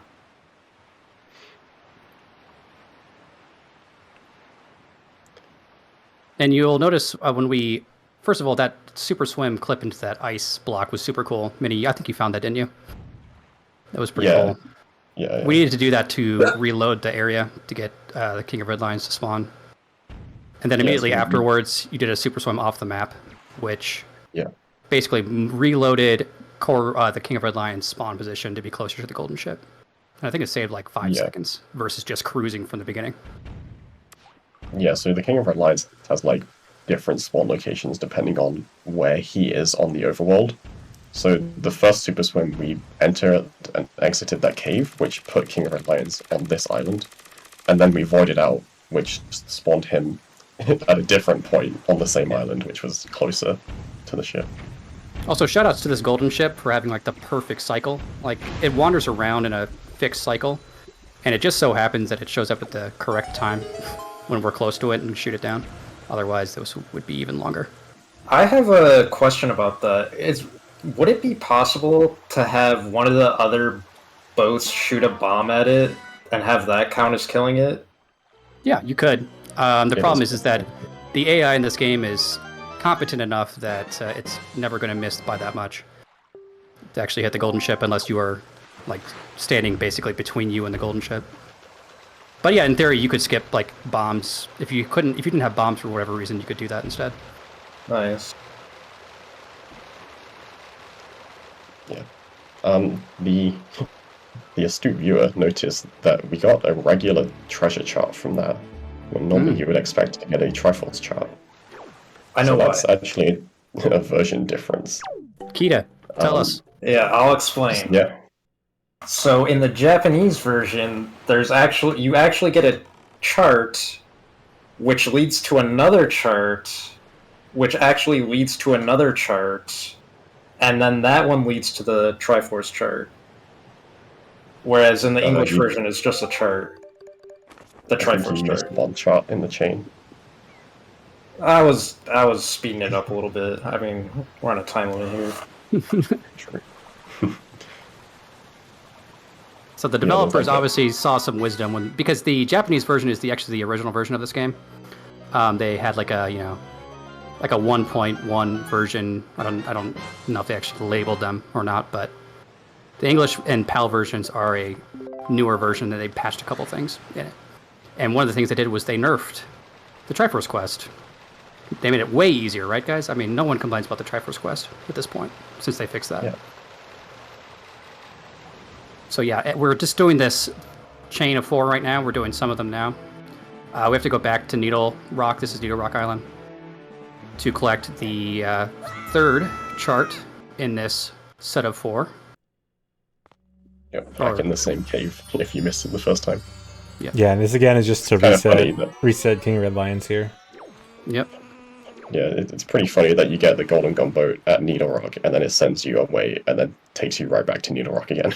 Yeah. The normal viewer noticed that it's daytime, finally. Yes. And you made me have to redo this salvaging because you wanted the sun during this. Yes. You're like, Trog, this is fine. This is fine, but I need to see the sun. So I had to redo it. It's been too long. Alright, this is extremely important. So CGF tasked this Super Swim. This is the first part CGF test. He's one of the 5 tasks. So check this out. Yep, he's utilizing something called an arrow super swim, where he's, instead of going straight back up and down, he's kind of going angled upwards, or angled downwards rather. And it allows you to move while charging a super swim. Alright. And that was also the last thing CGF tasked. Yes. Nice. Shout out to CGF. Yeah, he joined us kind of late, and then unfortunately he had some like IRL stuff come up, so he didn't get to do any more. But that one super swim he did was really sick. He made his mark, that's for sure. So we're gonna leave. Again, we don't want to watch the chest cutscene here, so we're just gonna store that and peace out. I have another Wind Waker question. So normally when you do that chest storage, the screen goes completely black, but for viewing purposes, it's like slightly visible. Is that Yeah. true, or did I just make that up? You are 100% correct, Kita. For this render, I modified the chest storage light values to like 30%, just so we can see what's actually happening throughout them. Yeah, because otherwise it's completely pitch black, right? You can only see like Link's eyes. Yep. And that used to be the case too for door cancel, actually. Door cancel, for anyone that knows old school TASs or speedruns of Wind Waker, knew door cancel and how it always would fade out and you couldn't see anything. But as part of the discovery of, or as part of the making of this TAS, one of the most major discoveries that's been found for real-time runners has been door cancel visibility, which many of you found during this, which lets you completely remove the fade out for this. Yeah, so door cancel, we did this earlier to enter Forbidden Woods, which was when we closed a text box during opening a door. And so normally when you do that, the fade out from the door just continues and the game completely fades out. You can't see anything. And I just happened to discover during making that segment that if you close the text on a specific frame, you can actually just avoid the fade out. And so we actually just do that in RTA runs now, and there's been like a huge time save for any percent. Mm-hmm.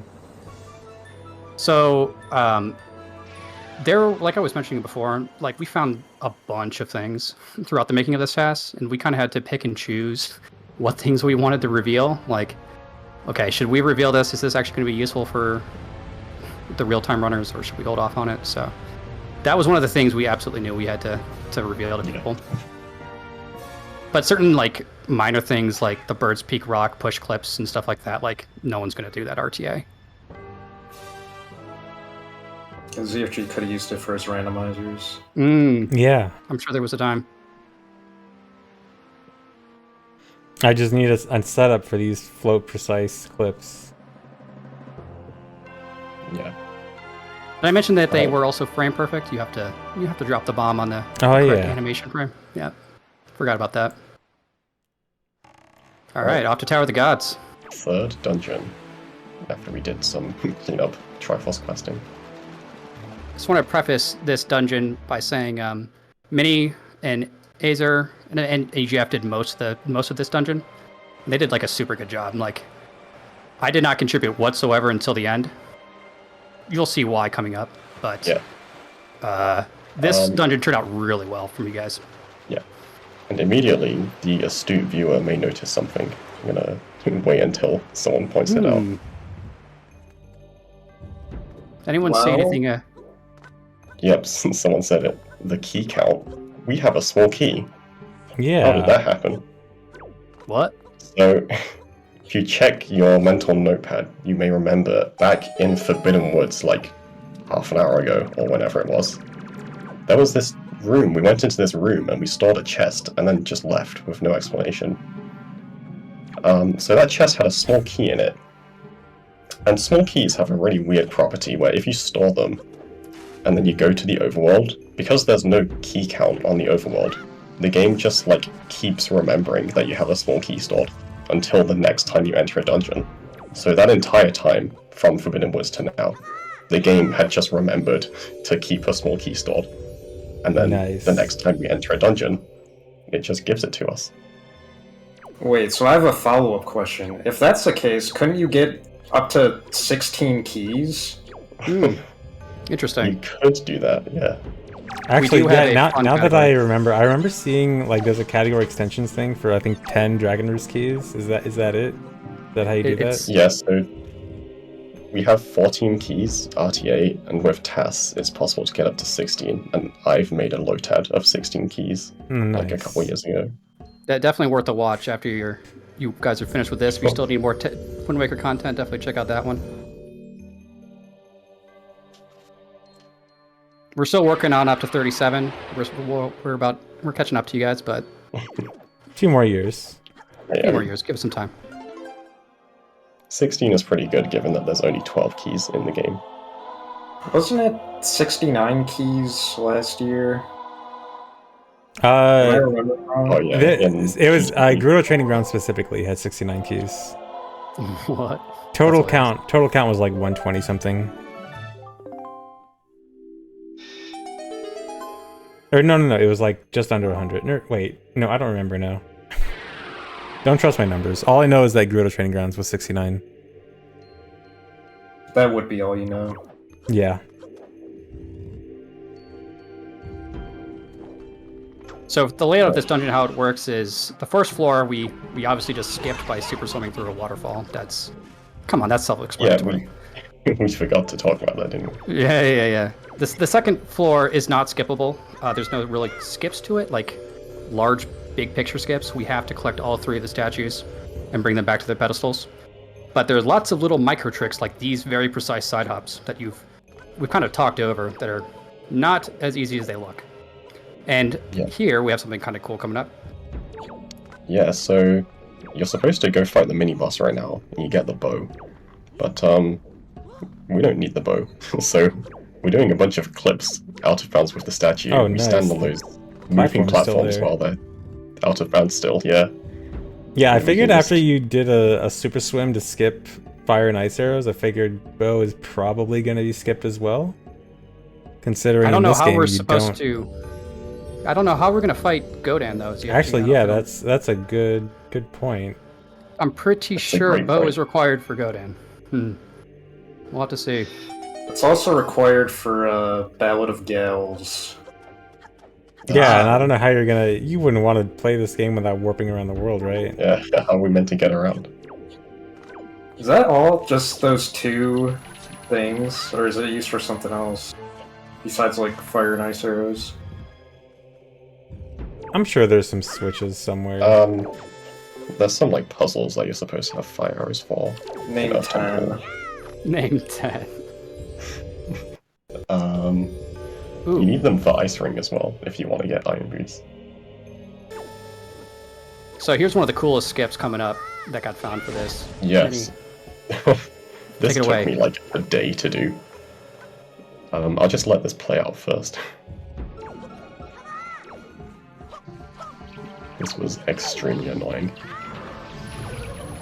So, during the first 2 statues, Aza actually discovered a new trick with the statues where if you pick up the statue on a certain frame of its hopping animation, it kind of stores a jump, so the next time you let go of the statue, no matter how you let go of it, it will kind of jump forwards. So for example, there, I got hit by my bomb, which boosted Link onto the ledge, but because I also had the statue hop stored, the statue also jumped and barely made it onto the ledge as well. And having that set up was really awkward. You see, I had to throw 2 bombs onto the scale because they actually like weigh the scale down, because one bomb would make the scale tilt too much in one way. Was that it clip was a really just to nightmare. save like 1 second? Yes, Yes. DFG. It was. Again, Beautiful. shoutouts to EJ Mini and Azer for this whole dungeon. They did a really, really good job on it. I, in the meantime, was working on preparing for this fight coming up, which we don't have bow for, so something weird is going to happen Yes. if we want to get past it. You'll be able to figure Trolloc after you see the Godin fight. Yes, I had no time to help whatsoever. We had to come up with a plan for this. Some more bomb drops. Actually, you did test one part of this staircase as well, didn't you? Oh, yeah. You used a little bit of a bomb displacement again to get through the lasers here with a backflip. Okay. We made it to Godan. Alright. We do not have bow. All we have are Wind Waker bombs and grappling hook. It is Surely very grappling fortunate- hook works. Yeah. So, spoiler, a 5-second spoiler here. We get storage here, which is something new for this, which we'll be utilizing. But it is very fortunate that bombs actually deal damage to Godan. You have to toss them into his eyes to get him to actually deal damage. It's just barely possible, if you RNG manipulate this correctly, for his head to dip down low enough. You can toss bombs at the correct time and have it explode midair. So the first thing we're going to do is we can move around during this cutscene. So we can start chucking bombs at him mid-cutscene.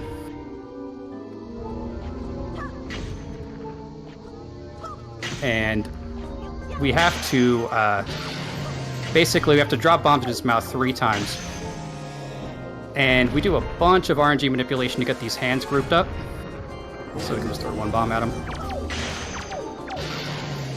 And yeah, this was like 2 weeks of work. This was very, very difficult. So everything here is RNG is all scripted, all the movement here. Lots of RNG manipulation to group the hands up like that. Yeah, just watching this, I can feel the pain it must have taken to test this. Yes.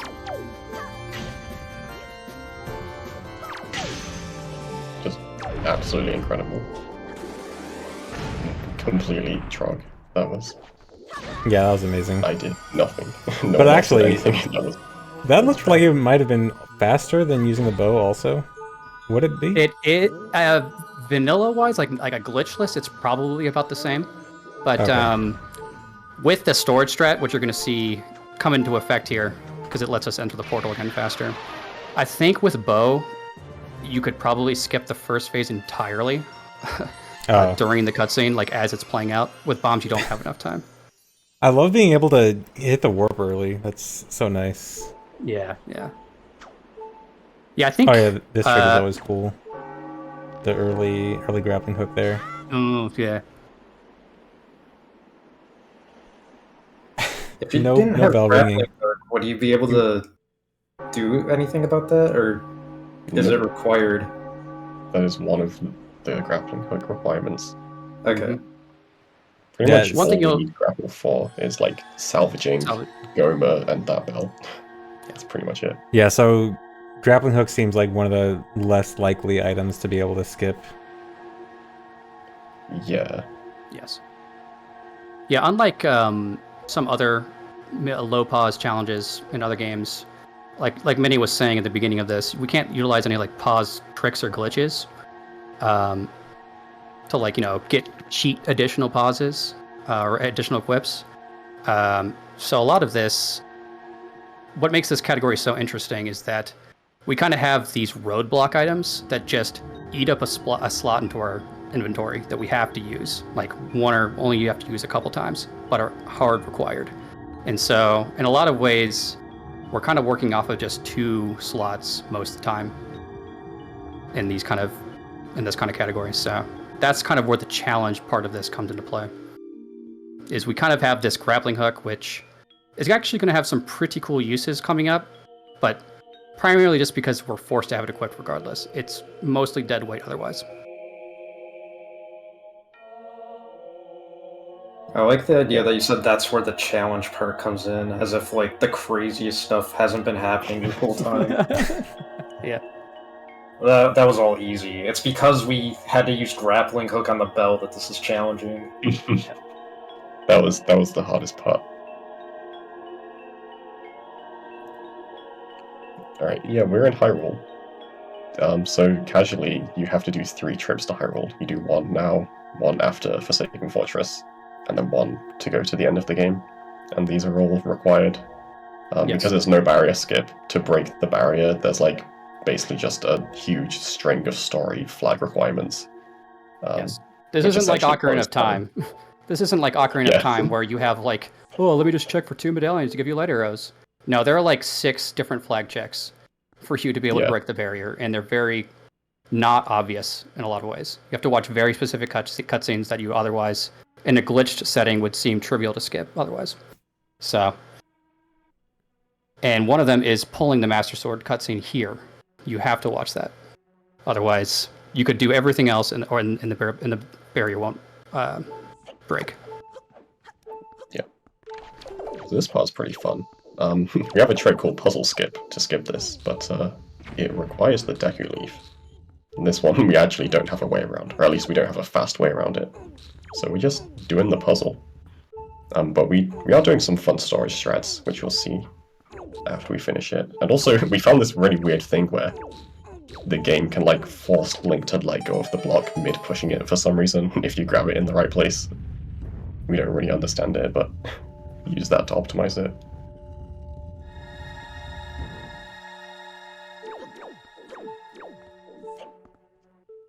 Yeah, I love these little small storage strats that Tats can do.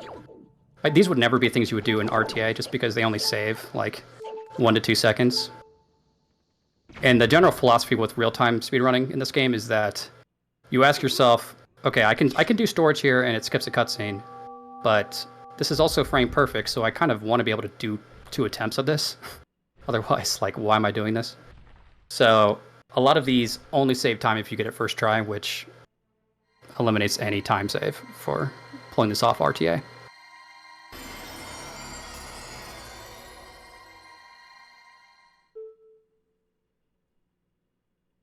Alright, Master Sword. Double damage. Faster enemy fights. Exciting. Exciting. The Master Sword is also going to be really useful for combat, not because it does damage. Well, it does double damage, which helps. But another reason is that we can actually auto-detonate bombs without getting hit by them. So if you're very precise and you stand far enough away from a bomb, you can slash at it and have it detonate without getting blown up by it. Oh, so the hitbox is actually bigger. It's actually bigger than the radius of the bomb itself. Yes. So why that's useful is that bombs do the same amount of damage as a quick spin, as the 4 damage essentially. So Master Sword, quick spin, or jump slash does 4 damage. Bombs also deal 4 damage. But bombs don't incur any hit lag. So we can utilize killing enemies with bombs instead of quick spins to save that hit lag frames. And they save like 6 frames each. Yeah, combat gets pretty weird to optimize later on. Yep. Now we have quarter health again. Yes. I wonder what it's going to be used here. Yeah, so this would be a great time to show off all that combat stuff we just talked about. You're supposed to kill all these enemies after you get the Master Sword, but apparently we're doing something else. He sounds like he's giggling.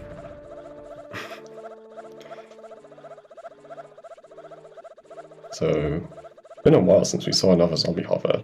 So, here's one. They're back. There's actually like a surprisingly big invisible wall in front of that door that you have to like hover around. But you can get to the loading zone and rip Link.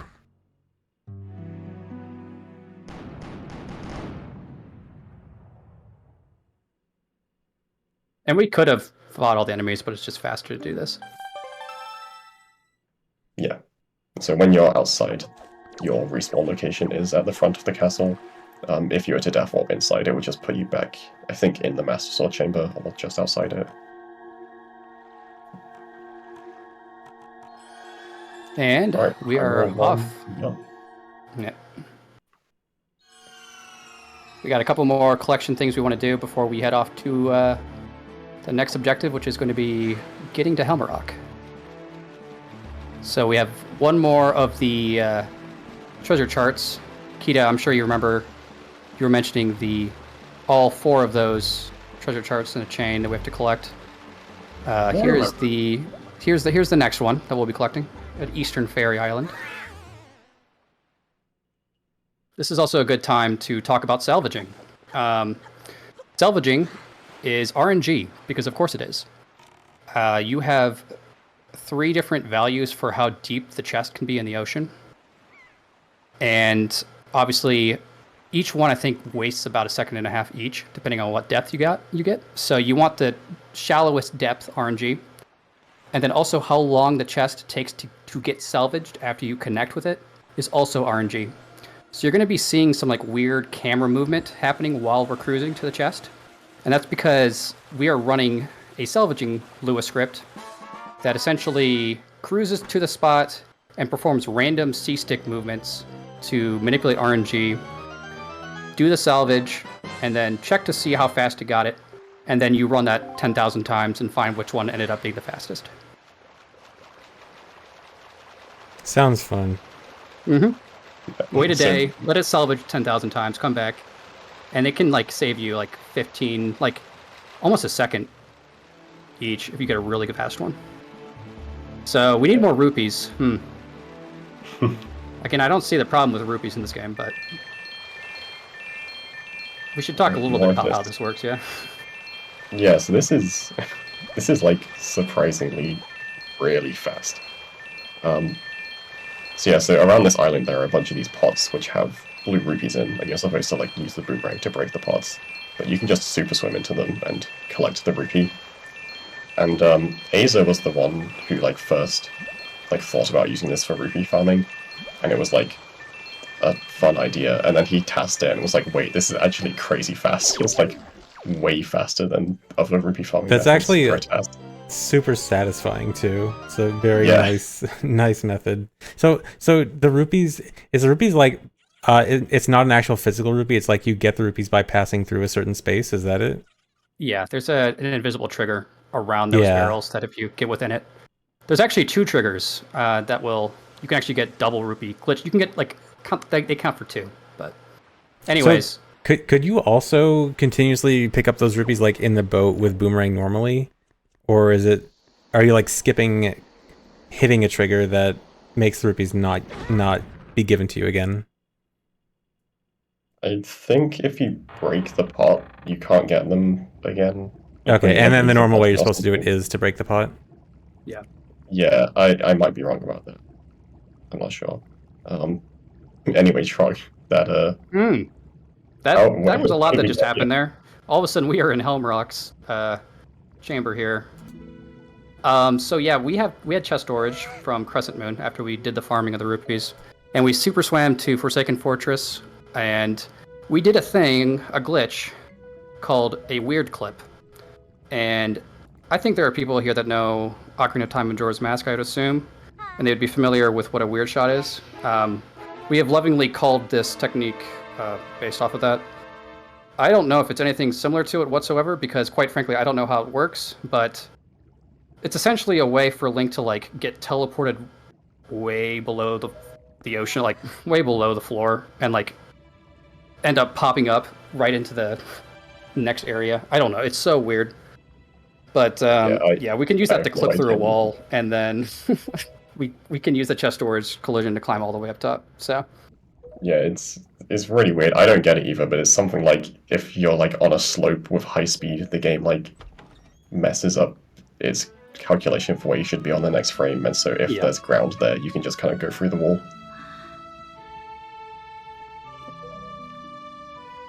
Anyone may notice that there's a pirate here that is normally supposed to be here. His name is Gonzo, and it is a tradition to point out that Gonzo is Gonzo. And that is weird. Why is that the case? Gonzo is gone. He spawns in when you watch one of the cutscenes in the intro on Outset. Because on Outset, the pirate ship is always there. It's just invisible until you watch one of the cutscenes. So if you don't watch that cutscene, the pirate just stays invisible. Light of victory. Arrow. Okay, time for the Helmrock fight. This is going to be a really epic, intense fight. Fight to the death. Especially since we don't have any of the items we need to defeat him. The Skull Hammer is hard required to defeat this boss, so we'll have to see how we get around this. I'm sure it's going to be a very intense battle.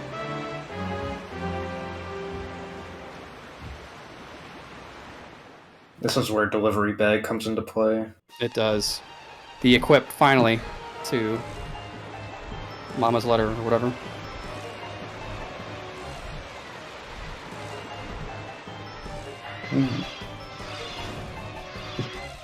EJ did this part. EJ did a good job on the super swim here, yep. And we can kind of get Helmrock to clip us out of bounds by climbing up in that spot. And here's going to be the first instance, guys, so we can clip around the spikes here. Here's an instance of an enemy brake slide, which lets us preserve full speed roll in a brake slide, and lets us turn while moving. And again, brake sliding lets us go faster up slopes. And that ended up saving, I think that's 2 seconds faster than just rolling up the slope normally. Yeah, that's how crazy brake slides are. That's how crazy that kind of brake slide is. Yeah, because when you roll up a slope normally, the game, like, it takes away a bunch of your speed. But because a break slide has negative speed, it applies it as if you're going down a slope instead. So the negative speed lets you basically keep your full speed. And then that, along with the enemy break slide giving you full roll speed, you just travel up the slope with full roll speed, basically. We didn't really talk too much about how to do a break slide, and mostly because that's not relevant to you. It's very kind of difficult to do RTA. But if you feel like trying it yourself, go for it. Be my guest. To do it, you need to... Ideally, you should do it out of a roll, just so you get that 26 speed, the maximum possible speed you can get. Normally, at least. And then you hold target, and on the very first frame that your roll animation ends, you hold fully straight down, so all the way down on the stick, while holding target. Then the next frame, you release target, and then you hold ESS down. And then you hold ESS down to hold that speed the entire time. It's pretty annoying. Yep. I have a Wind Waker question. Fire away. So there's a lot of normal viewers in the chat right now that notice Link's outfit changed. Ooh, that's a great point. So, yeah, we never got the green clothes, the classic Link clothes.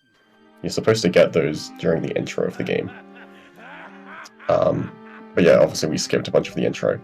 For some reason, this cutscene, and only this cutscene, will give you the clothes for the cutscene, and then take them away again after. This game has a lot of cutscenes that just give you items, interestingly.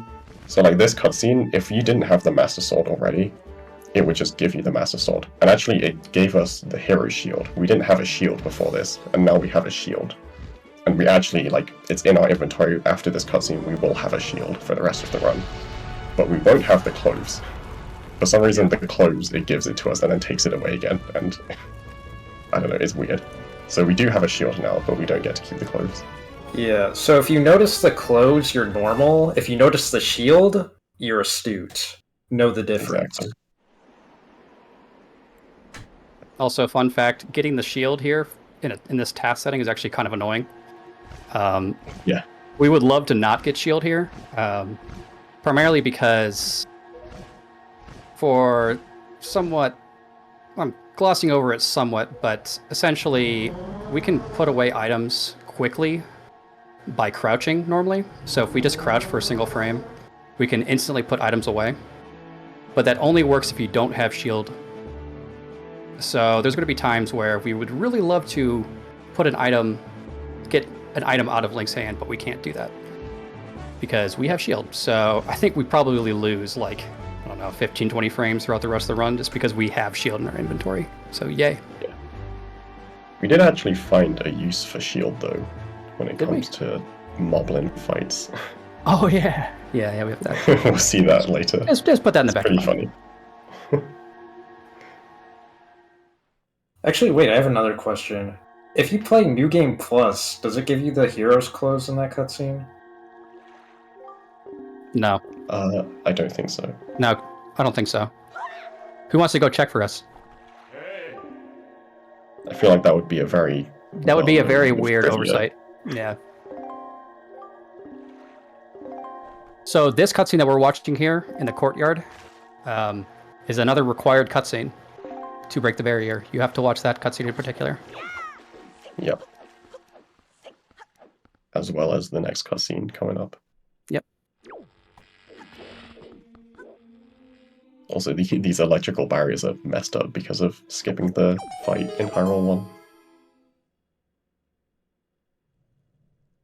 So for anyone Right. who has watched this game, or has never played this game before and doesn't want major spoilers, you should come back in a couple minutes.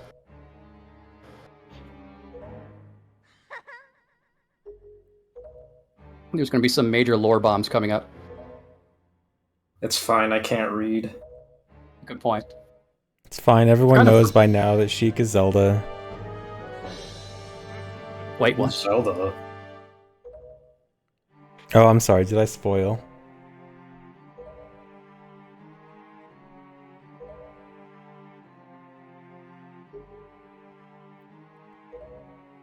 Also, another fun fact would be So we mentioned the Triforce collection quest, and we have to collect those 4 additional treasure charts that are exclusive to the Japanese version of the game. Now that seems like really stupid and would waste a bunch of time compared to later versions that skip all of that. And you'd be correct. Japanese probably loses, like, in an RTA setting, like 3 minutes or something like that, to having to collect those, maybe even 5 minutes. Let's go 5 minutes on it. I don't remember. But anyways, despite that taking, 5 minutes of additional treasure chart collecting, the Japanese version compared to English is still like 15 minutes faster just from text alone. It's absurd. The text in English, once you're used to Japanese, coming back to English is a painful experience for how much slower the text goes.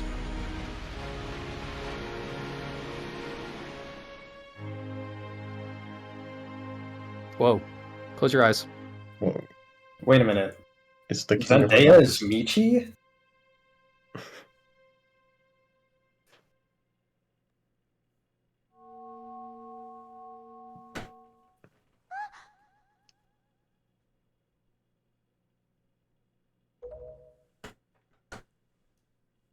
This is my least favorite part of the entire game.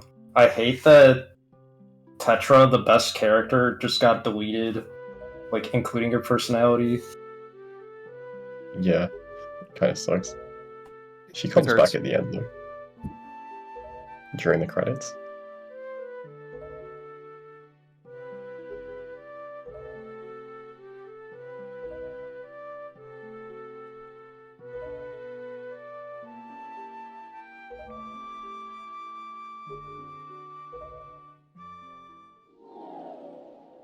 I never understood why this guy can just teleport.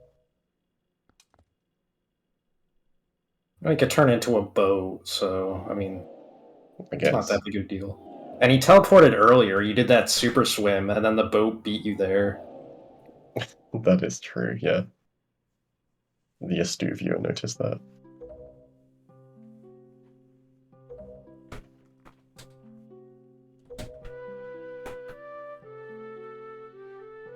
I don't want to foreshadow too much here, but just to give you a little bit of a heads up, the next part was almost ruined by the fact that we had shield. The fact that we have shield, like I was mentioning before, makes us lose a few frames when we need to force unequip things. And there's one part in this upcoming segment that is barely possible. There's a very, very tight cycle, and I could not figure out how to get it. I spent probably like a week trying to get this cycle, maybe like 4 days. And I was just like always 1 or 2 frames off. And it could have been done earlier in the run. We could have routed it earlier when we didn't have shield, and that would have saved the frames that we needed. But with Azur's help, it ended up being okay. But there was almost a mini scare coming up. We were going to lose like 10, 15 seconds because of shield. I thought you were gonna say you were gonna lose like an hour of progress, not just like 10 seconds. Not like 10 seconds of progress, with like 10 seconds of time lost, yeah. Yeah. I mean, I just thought you were gonna say you'd have to redo a huge amount. Oh god, that'd be so. Yeah. 10 seconds. We can't be losing 10 seconds in a Lotad.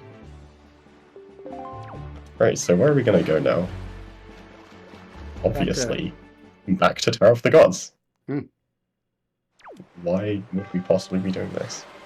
This is interesting. So you don't see this room done much in speedrunning, but here we are. And we're not really going to do any of it. We're going to get storage. Yeah, took a while to figure out how to route properly. Yes. So this is all based on a water cycle. We have to get to this small key chest. And this is the cycle I was referring to. This is just barely possible to make that. And getting through that was a nightmare. And yeah, that was a collaborative effort between me and Azer. And Minnie to a degree too. I know you were off, like on vacation or something during this time. But yeah, I worked out like the route we should take throughout this part, like where to clip, how to get out of bounds, when to do storage. But I wasn't available to like actually help test this part. So we've stored this. Go ahead. I was gonna say we stored this key and we are peacing out. Seems weird. Yeah. And so for then the that viewers key who again took is note- gonna be given to you the next time you enter a different dungeon. Exactly. Ones who took notes, you would know. Yeah, that, yeah. Just take some notes. Remind. Don't forget about it.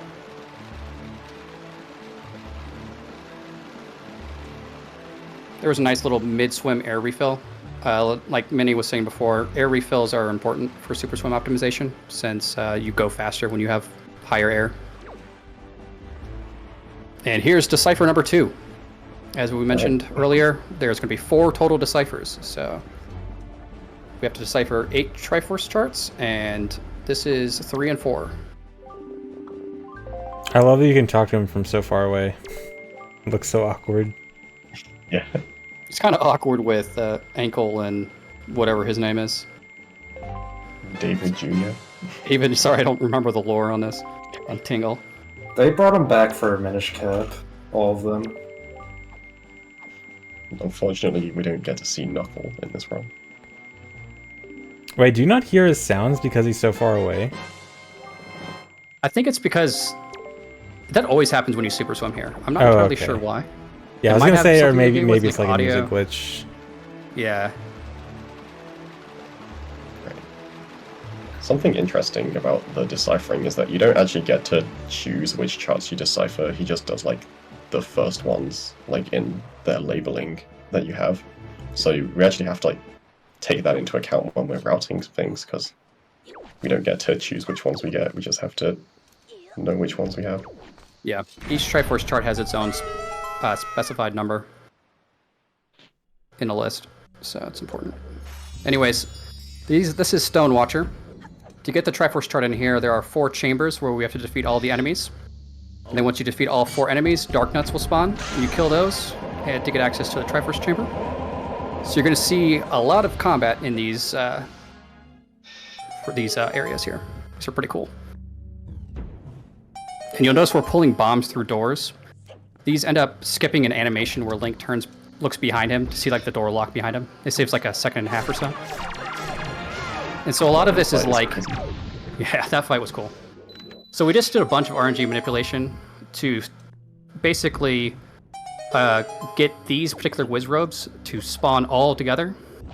There are like 9 or 10 different locations they can all spawn. And so that was a bunch of RNG manipulation to get them all combined together. Nice. Yeah, I think that was like a 1 in like 115 or something chance to get them where we wanted. This is one of my favorite strats in the whole task.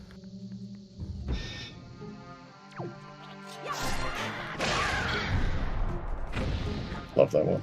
Yeah.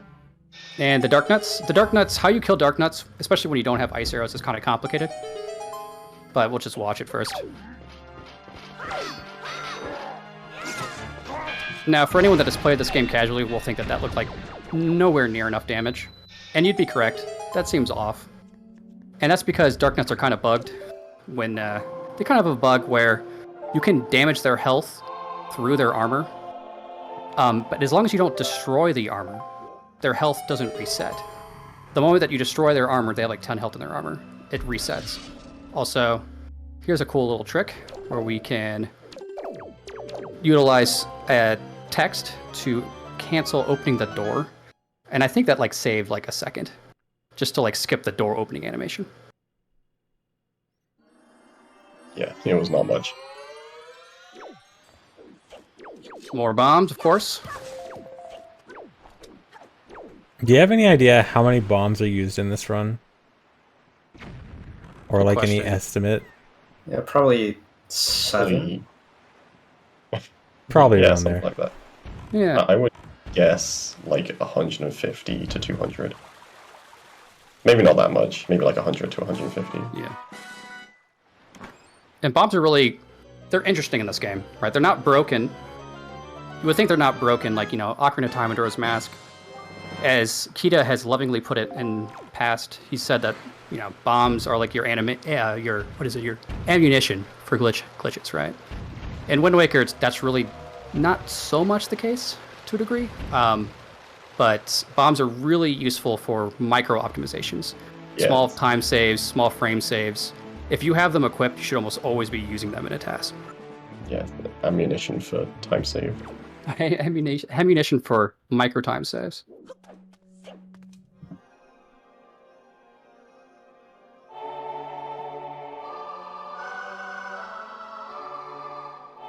Oh yeah, so there, that super swim skipped picking up the stone in front of the dungeon here, right? Yeah. Yeah. Although I guess you have power bracelets anyway, so it wouldn't have been too big of a deal. Correct. Yeah, we do have them. We ended up swimming into the island before it loaded, and then the island loaded while we were inside it, so we got to kind of like pop up onto the island as well to skip swimming up the entire thing. And to give you a little insight into the engine, basically the ocean is divided into 49 quadrants. It's a 7x7 grid. You can see it on your C chart. And each quadrant there's only one quadrant loaded at a time. So as you transition from one quadrant to another, the collision for that new quadrant still hasn't loaded in. It's like in the process of loading. So obviously with enough speed, you can get there before it fully loads and then have the island load around you, which is how that works.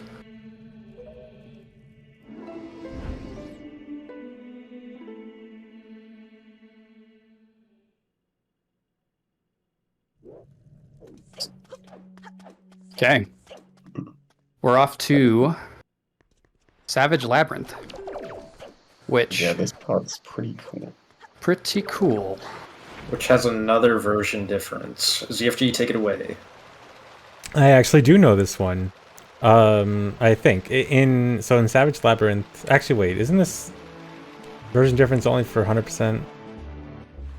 Yeah, you're right. Yeah, but yeah. So in Savage Labyrinth, there's like one part you do just for the Triforce chart, and then if you keep going, in the English version you get a heart piece, and in the Japanese version you get 10 rupees. That's correct. Yep. So here's something All right. brand new, never before Yeah. seen. I So, missed it. Could you do it like 50 more times? so yes, Savage floor skips have been something that have been theorized and dreamt about for Wind Waker, but until this task, have not been done in the original version of the game, that is. It turns out it's just barely possible with a push with a bomb, and sometimes with the assistance of an enemy like that one there, to get pushed into the grotto. Seeing Wind Waker runners in chat like, wait, what the hell? Yeah, like, why are you just now telling us this? That's because it's really precise. This was one of those things that we were kind of debating, should we reveal this to people? Well, turns out it's way too precise. Yeah, for some of the later flaws, we found an easier method which we did tell people about, because it is actually viable, but this is absolutely not RTA viable. We're doing a double bomb push, one thrown against the wall, and then taking damage from an enemy to get invincibility, and then a second bomb. So coming up, we mentioned shield was useful. Yes. Oh wait, I think one more floor. Oh, Yeah. I got this yeah. Bokoblin floor, and then shield is useful. Turns out, I learned a brand new attack. I learned something new about this game. It turns out if you hold shield nearby a moblin, he has a special shield animation. And it does 0 damage for whatever reason. So it's a way of getting invulnerability frames without taking any damage, which is interesting. Anyways, we need more health. Yeah. Because None of us we're have doing ever more of seen them. that attack before. And we got one more skip here, and then you're going to actually see something that you haven't seen yet. And this is Savage Labyrinth Combat. Yes. This is one of the floors where it's debatably faster to do fight skip just because the chews are so slow. Yeah, the green shoes in particular have like this super slow animation before they doing select attack. Oh, hold on. Audio is apparently crunchy again. Pause it. Yeah, I'm gonna pause for a second. All right, sorry guys, we gotta fix Discord audio. I don't know why this is happening. I just have to reset Discord. Let us know what time Hello. stamp you have, ZFG. Okay, chat, is everything good now? Can you guys talk for a second?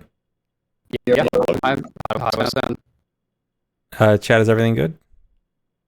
No. No, okay, I have to fully restart. Okay. I have to actually end task in Task Manager and then restart Discord. All right, so I think it's happening like every hour, so this will probably happen at least one more time.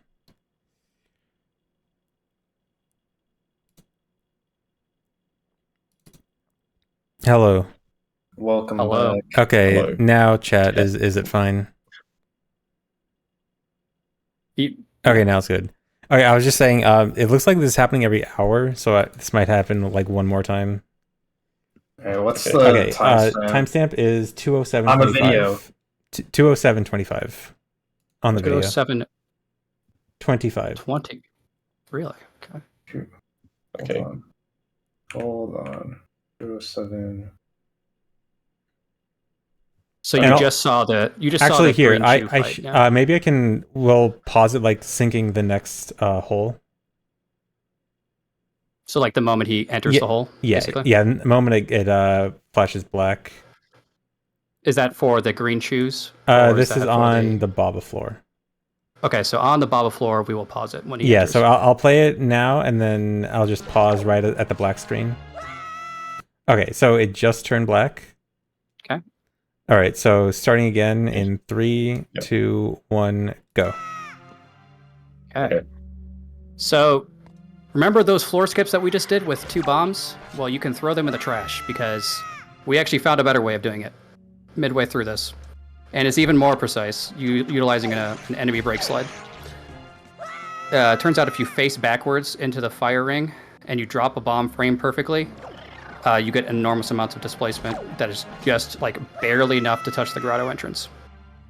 You still need to take damage from an enemy first. So basically, from now on, these floor skips are going to be wait to get hit by an enemy, roll, do a frame perfect enemy break slide, pull a bomb out, drop it frame perfectly right next to the fire ring, and you can barely touch the fire ring. So no, Yep. not RTA viable, sorry. And you also need a pretty precise position as well, don't you? Because Yes. like You you can't move just, like- too far in one frame. Exactly. You can't just brush against the fire ring and then drop the bomb frame perfectly. You have to be in the process of nearly touching the fire ring before you drop it. Yeah. So Alright, these so these are, floors 20 through 30. Go for it, Minnie. Yeah, these floors actually are the floors that we have skips for already, but they require the hookshot normally. But instead, we can use the torches in a different way to kind of push Link towards the hole and then use one bomb. And you can still do the break slide one into these ones, which would be faster, and we'll see a few of those.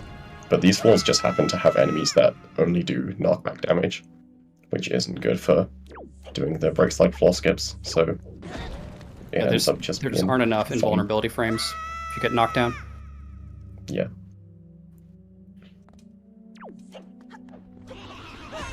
So yeah, like here we get these bubble enemies, which are good for the damage without knockback.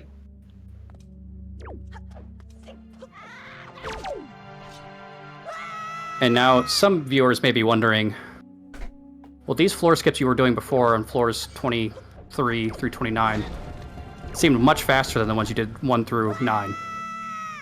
And my answer to you is, yeah, shut up. We didn't feel like going back for it. I like that this viewer knows floor 23 through 29, like they're counting. Although, knowing ZFG's chat, they are counting, so carry on. They know. They know that this is the last floor. You guys all know your exact Savage Labyrinth floors, right? Yep. So there's a bunch of rupees at the bottom of Savage Labyrinth. Fun fact on the English version, there's actually another rupee pot. Another change that they made is they kind of buffed the amount of rupees throughout all of these Triforce areas. I guess people in the Japanese version complain about not being enough rupees. I mean, it hasn't been a problem for us, obviously, but there's a lot of rupees here still, and it's Yeah, convenient. they just should have done the 5 rupee farming on the pots with super swims.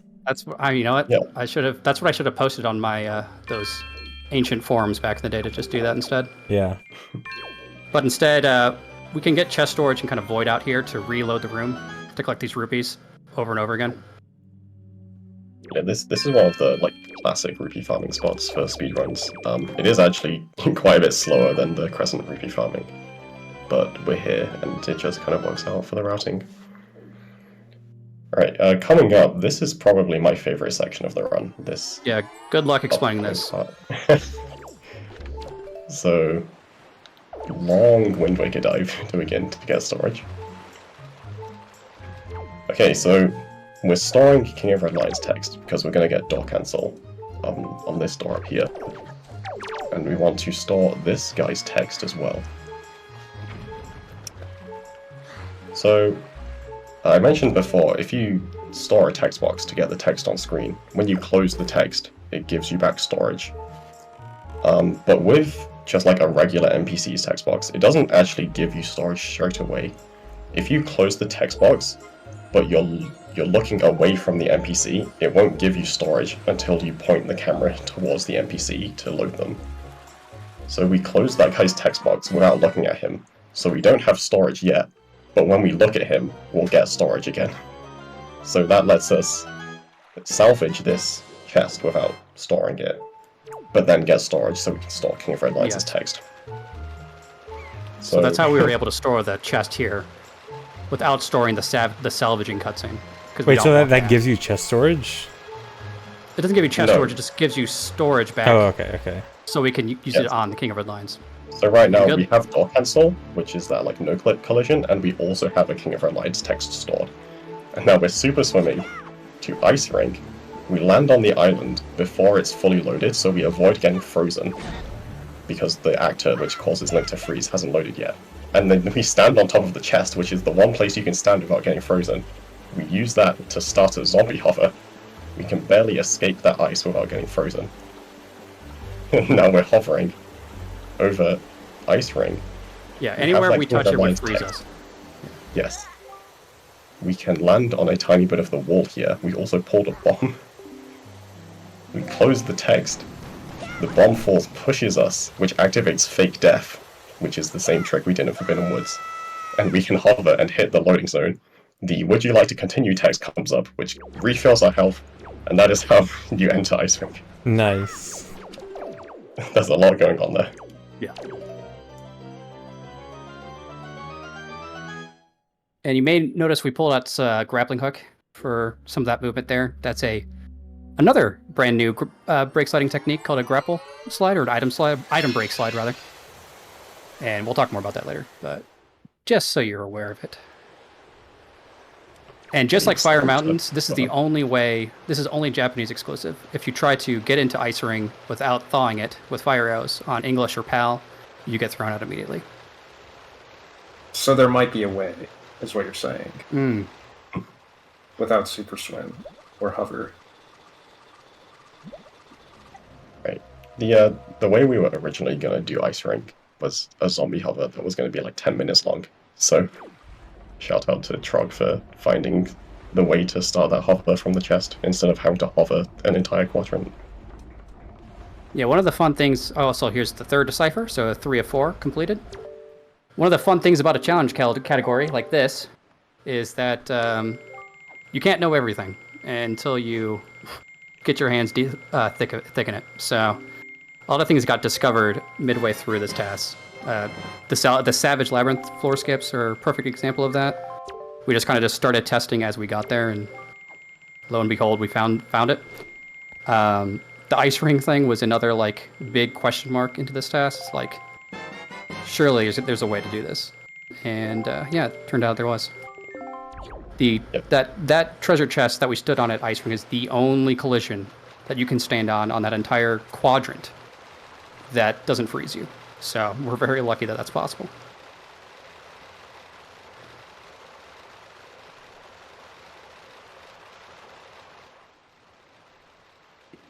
Okay, we're off to our next destination. So similar to Headstone Island, where we got Earth God's Lyric, we can get through this island before it fully loads to bypass the Iron Boots plus Skullhammer requirement to bypass that wind tunnel thing.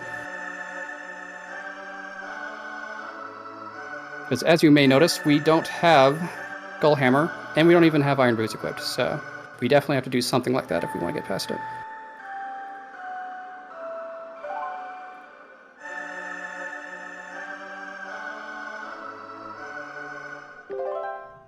Right. And to give you guys... Yeah, go ahead. This is the song you need to get Makar. We also got the one for Medley earlier. Yes, that's what I was going to say. Is these are hard required for this. There's no way to get through the dungeons of Earth Temple and Wind Temple in this particular setting without these songs.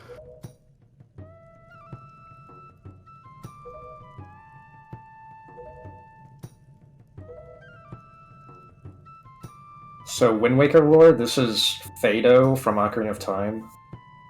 If you don't believe me, read the figurine. Which one is Fado in Ocarina of Time? It's the girl with the blue rupee that you jump slash to the bridge for. Wait, that Kokiri's a girl? I didn't know that. Well, the one in Wind Waker. I thought that was always a dude. But it's cool. Okay, we got a... Minnie, I think you did most of the routing on this.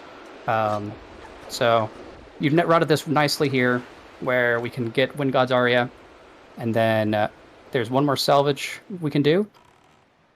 This is actually going to be a shard, is it not? It is. This is going to be 1 of 8. We did get one. Did we get one? At Stonewatcher. Oh, already. And we got one at Outset. You're right. Yeah. Wow. Oh, this is So three. this is our third one already. Okay, I don't know how to count. There's a lot of salvages. Yeah, I did the routing for this run mostly myself. I kind of made the first route, and then Aza like read over it, pointed out some things. So yeah, he helped me. We kind of both worked together on the route. And also, Yeah, we're low on rupees again, so Yeah, this we one might need to collect some Trog more. did. Aza did the first one, I did the second one, and then Trog did this one, and they each just get better every time. Yes. After we get on land, just look at the rupee count and see how long it keeps counting up. Yeah. So like, he stopped getting rupees at like 500. It's still going. It's still going. Is that just the fastest rupee farming method, like, period? Like, in Yeah. any circumstance? Yes. Yeah, pretty much. I mean, when Azure first found it, I think we were like, it was like 20 rupees per second. And then by the end of it, by this version of it, when we finally started understanding how to optimize it really well, it got up to over 30 rupees a second. So every single frame, we're collecting 1 rupee, essentially. Wasn't it like almost 50? It might have been more. I could be forgetting. Overlook is really cool. Same with Stunwatcher. We have to defeat 4 rooms of enemies, and then we have 4 Dark Nuts to defeat. Overlook, aka RNG hell. Yes. There was an RNG manipulation to get those bombs to spawn in the correct location. That was like a day's worth of work to get that RNG manipulation to work. What's this room? This is Stelphos. This was another day's worth of RNG manipulation to get the skulls to fly in the correct direction, so we can bomb them instantly. Here comes another RNG manipulation script to spawn the Wizrobes into the correct locations, and probably my favorite room in the whole, favorite combat room in the whole task. Yeah, this strat's sick. Yeah, like that. So yeah, 2 bombs will kill this Wizrobe, so we chain 3 bombs to hit each of them twice. This room is really impossible to explain what happens, but good luck. Yeah, I'm glad you did this room, but not me. Yes. And then the 4 Dark Nuts. This was a huge collaborative effort between all of us to get it to work. This is really insane.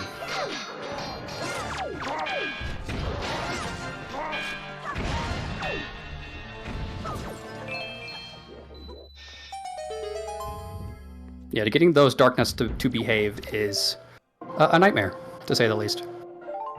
And then we're utilizing bombs, as you can see, to do the final hit, and that skips the lag frames, rather than using like a quick spin or a spin attack, or a jump slash, and that saves like 6 frames, like I said before. Another instance of text storage to skip opening that door, and we're off. Right.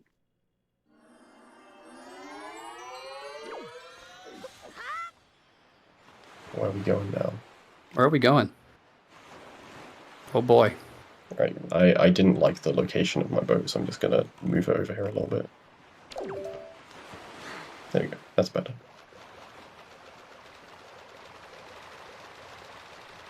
Yeah, just move it just a little bit. That's all we need to do. I think it was bugging me. Yep.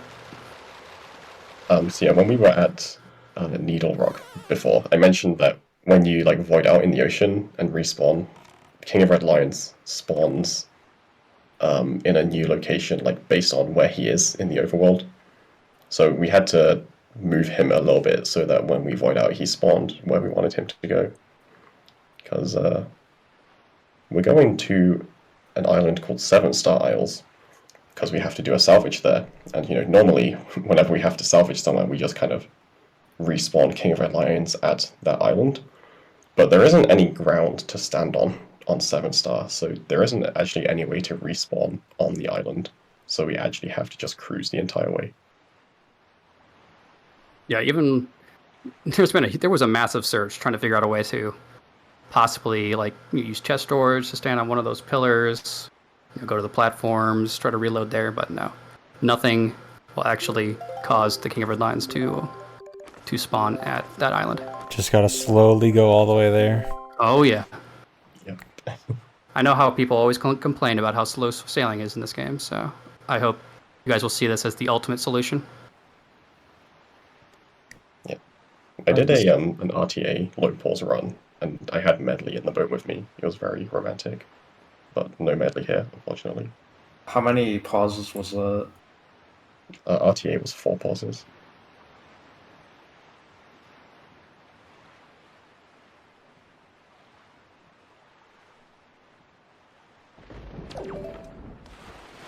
Another seemingly arbitrary spot to hop out of the boat.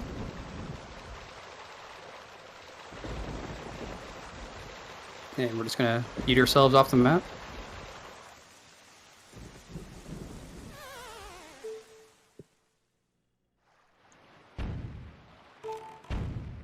And he's just slightly move Coral slightly closer. Most of the, like, that one only probably saves, like, what, like 10? You timed it. I don't remember, Minnie, how much it saves, but it was no more than, like, 10 seconds, I don't think. Yeah, also shout out to this gunboat. So when you're trying to manipulate like moving King of Red Lions to a more precise spot, like is it like guessing and testing, or do you have a way to know where he's gonna spawn? So he spawns based on. Go ahead. It's based on like the corner of the quadrant you're in. So like the quadrant, you split it into 4 more quadrants. It's like based on which one of those he's in. Okay. But there are also some other ones that I don't think we fully understand all of them, but there are like several other small locations. So coming up, we have a... So here's a grapple break sled, where we start a roll and then use the grappling hook to give us a full speed break slide, which is something new. The grappling hook, when you pull it out, on the first frame that the roll animation ends, just for whatever reason, just preserves your speed perfectly. And interestingly, though, when you pull out the grappling hook, it kind of shoves you to the right for a few frames. And so it's not always useful, just because you need the space for it, and it just loses time being thrown to the right when you would rather go forwards, obviously.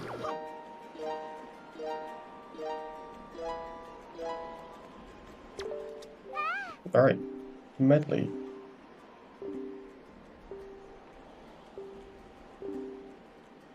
Lore fact? That's a liar. That's true.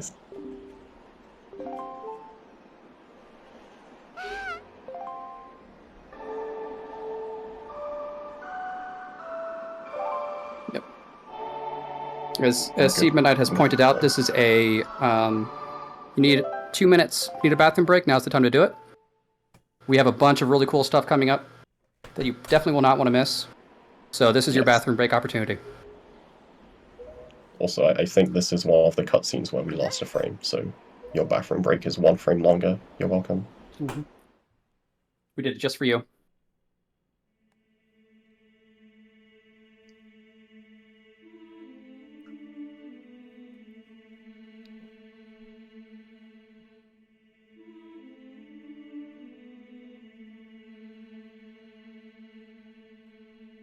This is one of my favorite cutscenes.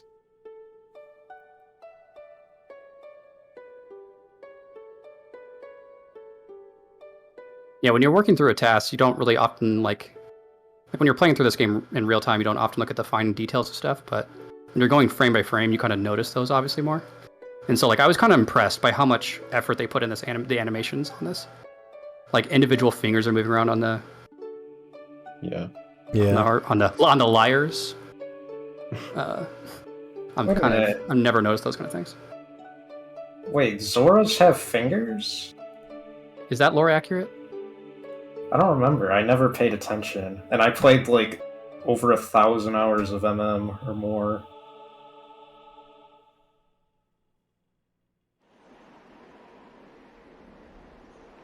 We do have confirmation from the chat.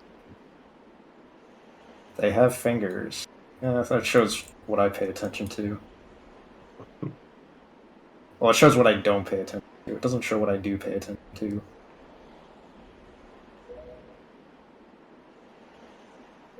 So we needed to... Oh, another, I guess, a side fact here. Interestingly, we had to go to get Medley. We had to go through the lower area of Dragon Roost. And that's because if you don't do that, so like if you just try to go to Medley straight away and like utilize chest doors to climb up to her, Medley won't be there, actually. It turns out that she will be at the bottom of the ocean at her spawn location. It turns out yes, we realized in the making of this task why that happens is because Medley is always loaded on the ocean no matter where you are. So like if I load into Windfall, she'll be loaded in at her spawn location in Dragon Roost, but there's no collision there because only one quadrant's loaded at a time, so she'll just fall to the ocean floor. So you have to reload Dragon Roost quadrant to have her actually spawn in correctly.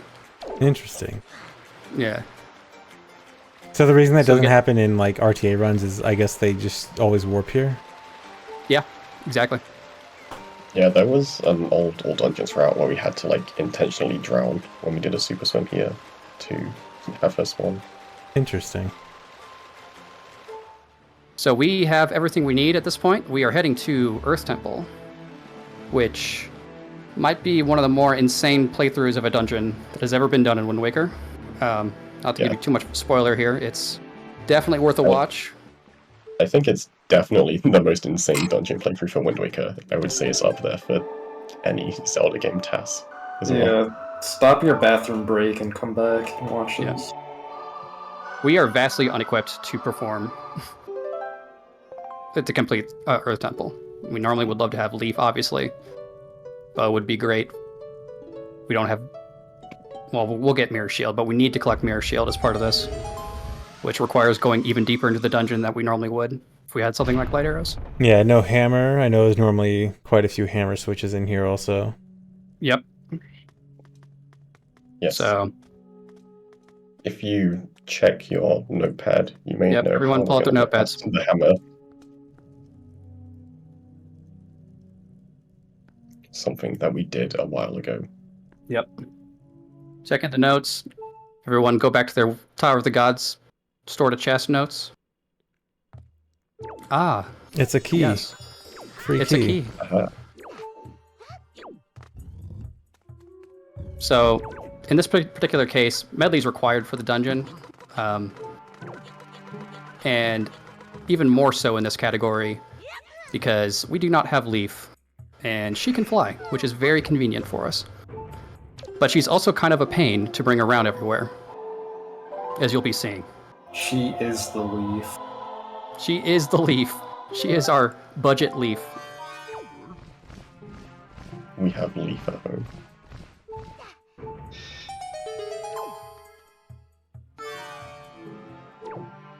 In this room coming up, we have to defeat all of the little chews in the room to unlock the door, and this room was pretty awesome between Minnie and I. Ezra might have contributed a little bit as well, I think. Yeah, but we used Medley. Cool. Yeah, we used Medley to freeze all of the purple chews. Blink, and you might have missed that. And then while we're throwing them around, we pre-positioned some bombs to kill all the chews. And that's really cool. There's that one. And this is absolutely critical. This part here, Minnie, go for it. Yes. Here's a key, which we have the key for.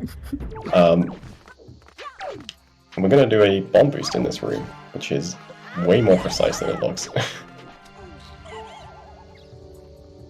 And that small key ended up skipping the skull hammer requirement. There's Yes. just no way to get through this dungeon without transferring a key. So Tower of the Gods was just our best option here. And this room is really cool. This Floor Master is stupid if you push the Yes. block in the right way.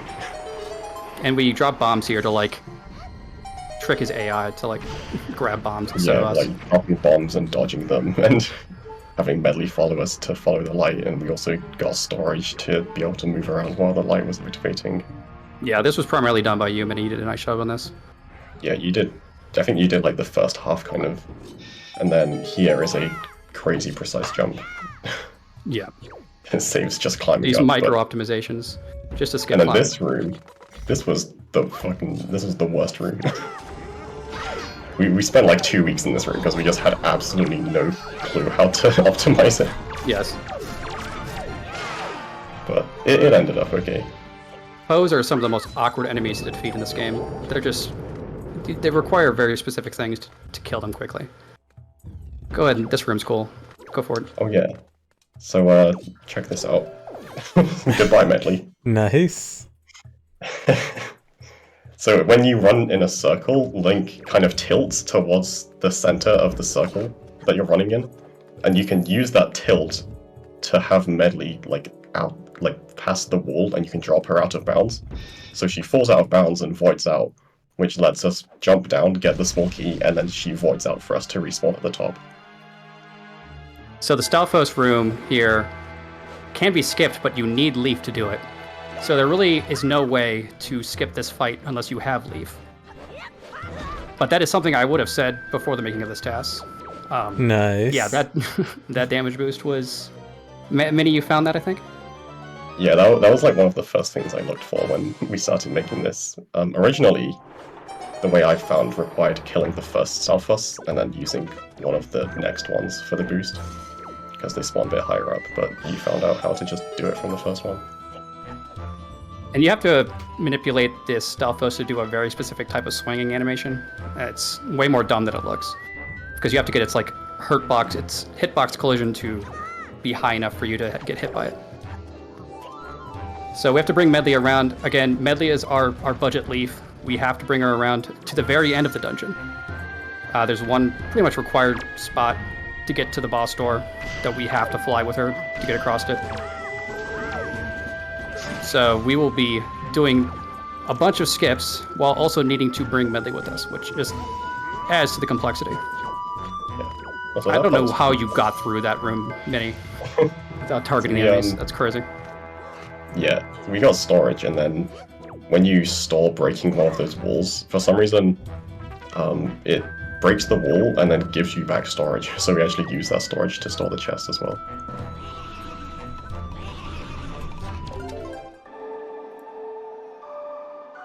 Minnie, I'm going to give you a disclaimer here, okay? Yeah. You have all the time in the world to explain the next couple of rooms. I wish you luck. But I need time. You have to end your discussion by the time we start Valhalla. Yes, I will. Okay. When we do the boss key skip, I'll Good luck. let you do everything. Good luck. Starting now. Okay, so we had to just play the song to break this stone. We never found a way past this, but that's fine, we have the song. This room is pretty fun. So I found that if you shine the light while Medley's still flying, she just kind of keeps flying through the cutscene. So she ends up right next to the door. And then we are just bringing Medley with us, avoiding these floor masters. And then this part's pretty cool. This is going to skip a small key. We can do a clip here with a bomb boost. So we actually slashed that bomb mid-air with like the back of our sword. And we managed to pick up Medley through the wall with our chest storage. And then this is really precise. The angle you need for this jump and position to land there without falling down.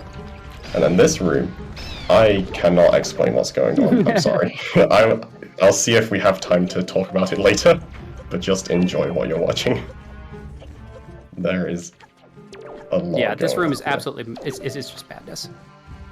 Link is invisible. Me? Self-explanatory. Yeah. Yeah, Of course. that's how you skip the Songstone. Just And Okay, was that for no purely just to save time and that not like saves yeah, like that's 10 saved. seconds. It's like it saves 12 seconds, I think. so it wasn't required. It was just to go faster. Yeah. Yeah. Okay, we made it Nice. Valhalla. So anyone who Go knows for it. this fight knows how it works. So basically, Valhalla has 3 phases. There's 15 of these pose.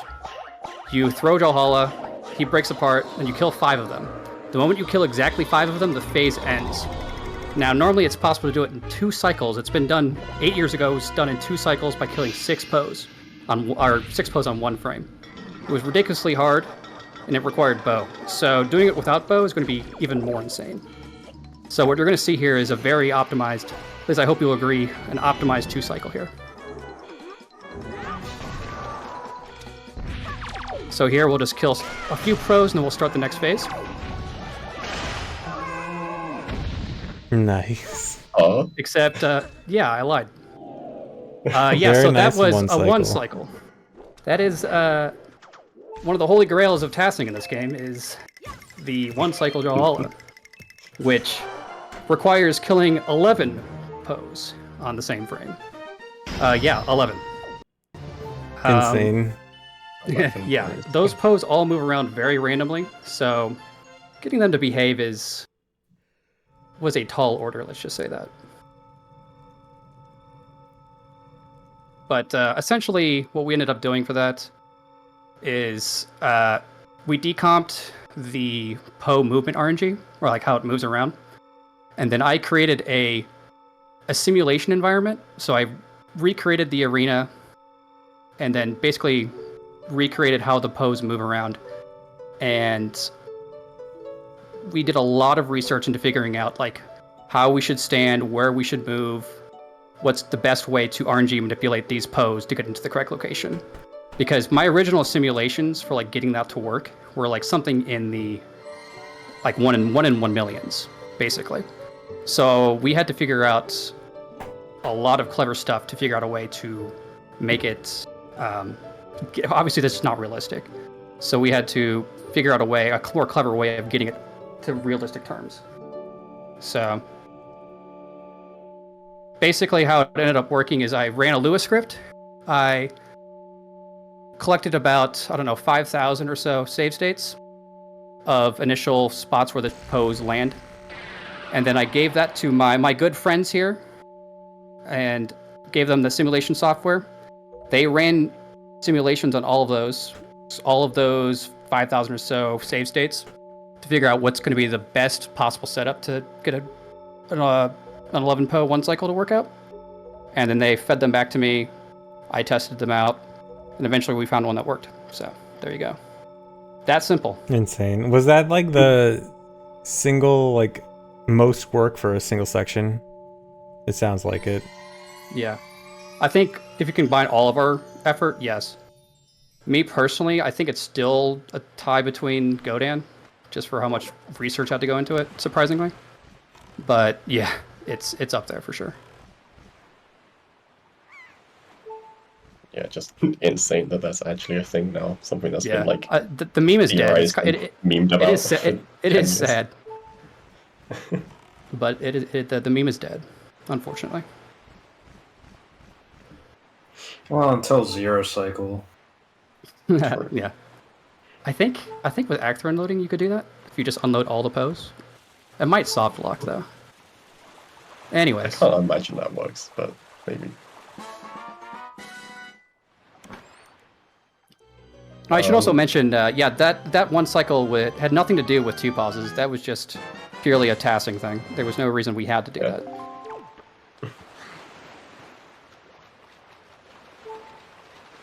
So we're just going to be cleaning up some Triforce Quest stuff now. I guess I can talk a little bit about that room. I completely didn't explain at all. Yeah, there was just no time. So we did a Songstone skip. So we did this weird thing called door storage, where we stored the Songstone text and then like closed it on a specific frame of opening the door, and that had this weird property where if you start a cutscene like pulling the Wind Waker, it kind of Link gets like pulled towards the door, and he can go through walls when that's happening. And there's also this weird property where like on the first frame you go out of bounds, you can perform a jump like a side hop. Like the game still thinks you're grounded the first frame after you go out of bounds. So we did that and like threw some bombs out of bounds in a specific space. Got out of bounds with the door teleport, did a side hop on the first frame, and then did a bomb boost to basically get behind the door. There's like a bunch more to it than that, but there's a lot TLDR more. of it. Yeah. The simplified version in quotation marks. But yeah, that's one of the coolest rooms in the whole task, in my opinion. You don't see door storage in a dungeon ever utilized, and it's really cool. Yeah. Also, while we're salvaging, this is a great time to bring up something that we just completely haven't mentioned before. So this game has things called chart sets. So when you create the file, the game basically assigns your file like a number 0, 1, or 2, and the game has 3 different sets of locations that the treasures can be in. So like each quadrant has 3 different locations, and it's just decided when you start the file. There are like 3 different sets. So we actually had to do like RNG minute before even beginning the file to make sure we got the fastest chart set. And when you're cruising everywhere, even Yeah. a small distance change makes a big difference to your Like on this island here, Greyfish, one of the charts is like behind on like the other side of the island. It would have taken like a minute to cruise to. Yeah.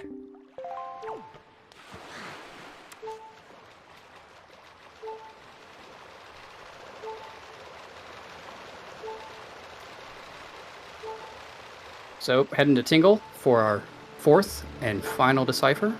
We have officially finished all the deciphers. All that's left is to salvage all the shards. Should also mention a lot of these shards we are not supposed to be getting until we have hookshot. Like, Miyamoto really intended us to not really bother getting Triforce shards until after we get hookshot. But for 2paws to work, we have to do all the Triforce shards before we go into Wind Temple. Yeah, because we have grapple equipped. Might as well use it. Yeah, I assume you probably do not want to keep grapple equipped on the second pause. We'll see. Don't. There could be hope for grappling hook still. There could be another bell.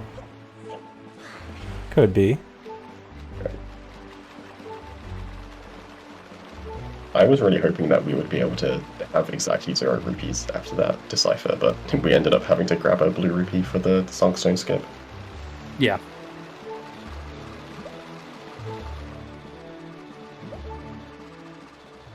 Right, I was just kind of messing around during that super swing because we have to wait to drown anyway. Yeah, it doesn't matter how fast we do this one as long as we don't get any air refills.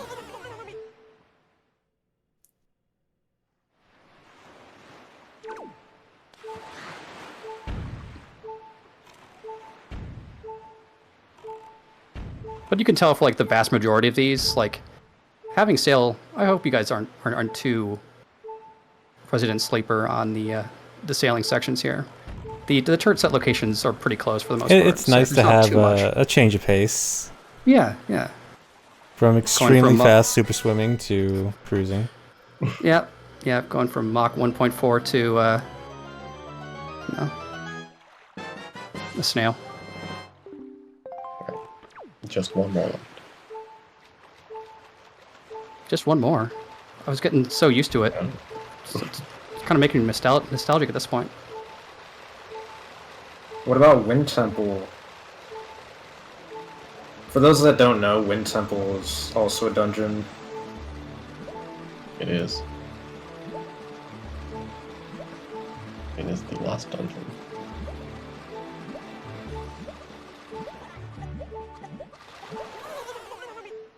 I'll clear up the casual misconception that a lot of people like to think that you can do Earth Temple or Wind Temple in any order, but that's just simply not true. The game does require you to do Earth Temple before you do Wind Temple. Yeah, Makar just doesn't spawn in Forest Haven, right? Yep. It'd be cool if we could get hookshot earlier. I mean, Yeah. How did that rumor start? I think it's I just. think it's- I think it's like people think that in OOT and like other Zelda games you can do dungeons out of order, so they kind of think that the same thing applies to MM too, or not MM, Wind Waker. Like, you could do it in any order, it's just that every single person decided to do medley first, coincidentally. Yeah. I know.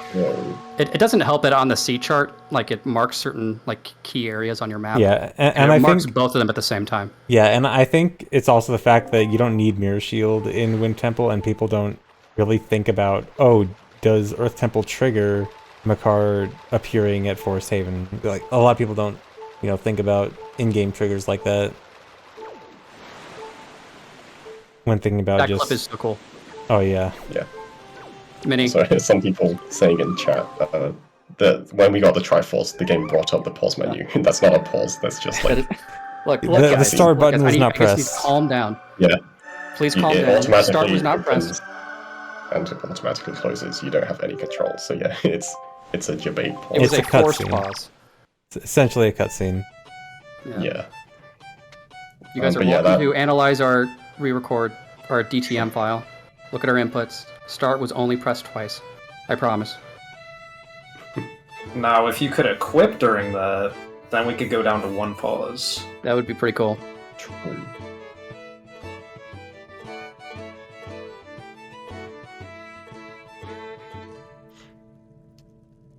Alright, Oh yeah, I should up. mention, someone in chat Wikipedia'd me, and this was a localization error.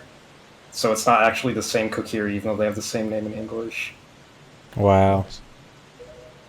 I'm kind of I devastated. can't believe you were spreading misinformation.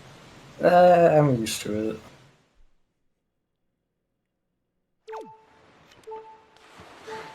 So we've Hey, completed the whole Triforce. All that's left Yeah. is Wind Temple, yeah? Yeah, I mean, on the list of things to do, we got the Triforce, that's all done. We have done the first 2 trips to Hyrule. We've done every dungeon except Wind Temple. We just I gotta do forgot the bomb actually affects Beetle's ship. that. It does. Poor guy. We killed Beetle.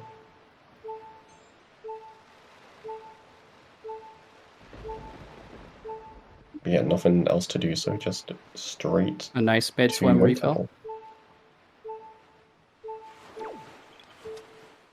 It's so unusual for Wind Temple to be the last thing and not the Triforce quest. Really interesting. Yeah. Yes. Yeah, you would think that like, oh, there's probably another hour left of the run in a normal speedrunning setting, but no, we are pretty much done.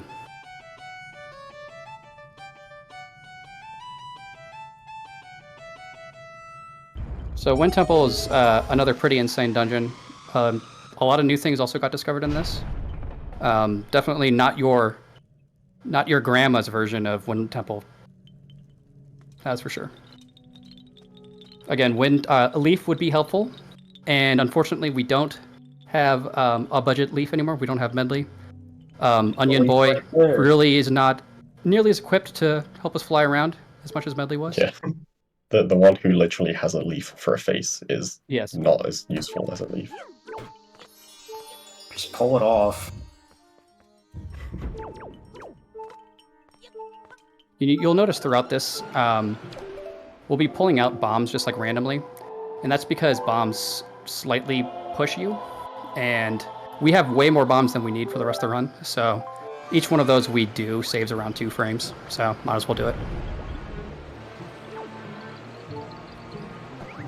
So our little onion boy here is going to plant these 2 trees. This reveals a chest for us, and chests, you may have noticed, have been particularly useful for us. Now there's a problem in this room, and that is you normally need iron boots and leaf to get through this. We have neither equipped. We do have a Stalfos friend, though. We do have a Stalfos friend.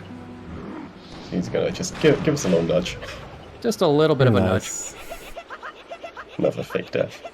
Another fake death. Should also be, it's worth saying that the timing for these fake deaths is really important. you can't get pushed off too early. You have to get pushed off precisely when the game over like text starts falling from the top. If you get pushed off earlier, the text never appears, and you don't get healed from it. So that particular Stalfos one was really annoying. Like I think it took us multiple days to get through that. And wait, do you normally get healed to full, and like if you interrupt it at an exact time, you only get like that quarter heart refill? The quarter heart is just a glitch. I don't know why it does that. We have 3 full hearts right now. Oh, for whatever reason, it just shows quarter. Yeah, that's so it's just a visual thing. Once we take damage or reload, it'll show 3 hearts. Okay. Yeah. Also, you see the screen is slightly dark right now. It would actually normally be much darker because of how late into the fade out we did the fake death.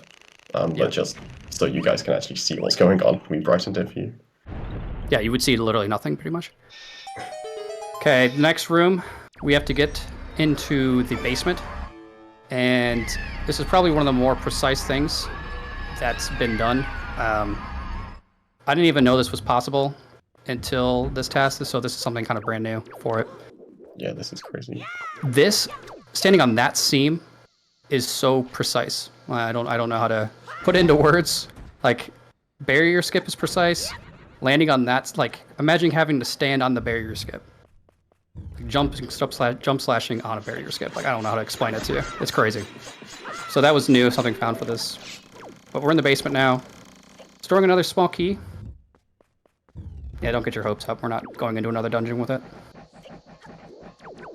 The 6th dungeon that you were talking about? Yeah. Manny, you did this fight. This fight was really cool. Yeah, this fight was honestly like my favorite part of the task. It just kind of worked out perfectly. It flows really nicely. So this guy is going to spawn another Wizrobe and a Dark Nut. The Wizrobe is going to have a bunch of different locations it can spawn in. And the Dark Nut, we've seen some Dark Nut fights before. So I manip the Wizrobe to spawn like right where Link was. I place those 2 bombs to kill him as soon as he spawns, and then kill the other Wizrobe with a bomb. A triple hit. And a quick spin. Yeah, I love that orange Wizrobe kill. Yeah, then because the only one just dies off screen. You're waiting for the orange one to spawn on like a cycle, and it just worked out perfectly. Eyes open. So I yeah, need we full just attention, please. Full attention, please. Oh. Pause number 2. It's done. Okay. Hookshot, Leaf, Iron Boots. And also we got storage right before the pause, and you actually keep storage for a pause, so we get to store this chest as well. But no more Wind Waker means no more storage after that. So a while back I was talking about how one of the challenges for this run is we have to equip basically useless items, and here is the Iron Boots requirement. That is the only required use, is this room. Just that one switch. So, yep, exactly. So that's basically a wasted slot we have to deal with, which is one of the reasons this makes this run so difficult, is we have to work around that equip slot. But Iron Boots are cool. We'll actually be utilizing it for a few things. Yeah, we use them in this room. Right here. I don't know if it would, like, what we would need to skip Iron Boots there, but it is possible to skip them. Yeah. And then Chest storage is a good glitch. That's my summary for Wind Temple here. Yep. I hope that was explanatory enough for you guys, but chest storage is convenient to have. Alright, so you saw Yalhalla in 0 cycles? Or 1 cycle, I should say. Yeah, so... That was the end of the sentence. We do have a 1 cycle from Algara, but it requires bombs, so we were thinking that it would have been really cool to show it off because it was discovered after when Trunk made his task like 10 years ago. But obviously we don't have bombs anymore. So we are not going to be able to do that 1 cycle strat. Yeah. Yeah, it would have been cool, but hope you guys will think this fight's still pretty cool.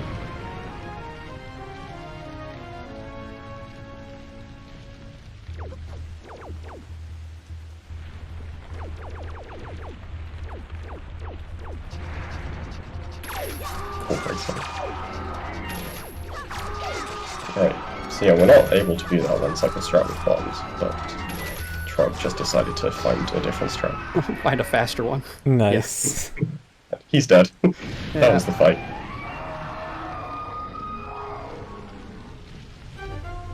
So it turns out, so this was a trick that was found independently by myself and then earlier on by the Wind Waker randomizer community, where you can re-grab the tongue after you damage it in the first cycle, in the first, I don't know, the 0th phase if you want to call it that, before it like fully goes back underground. You have just enough time to re-pull out the hook shot and grab it again. And you can repeat that over and over again. Oh, audio time again. Hold on. Pause. Pause. Yeah, pause. Pause. Alright, I just gotta reset Discord one more time.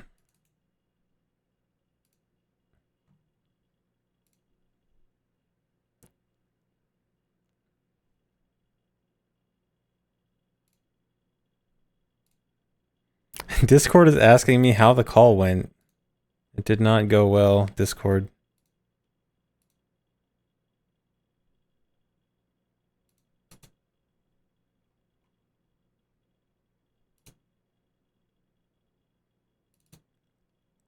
Hella. Welcome back. Okay, I actually paused exactly on the black fade out going into the warp. What's the timestamp on the video? 2:57:04. So like the screen is just going black from entering the warp, you said? Yeah. Alright, I'm ready. Alright, 3, 2, 1, go.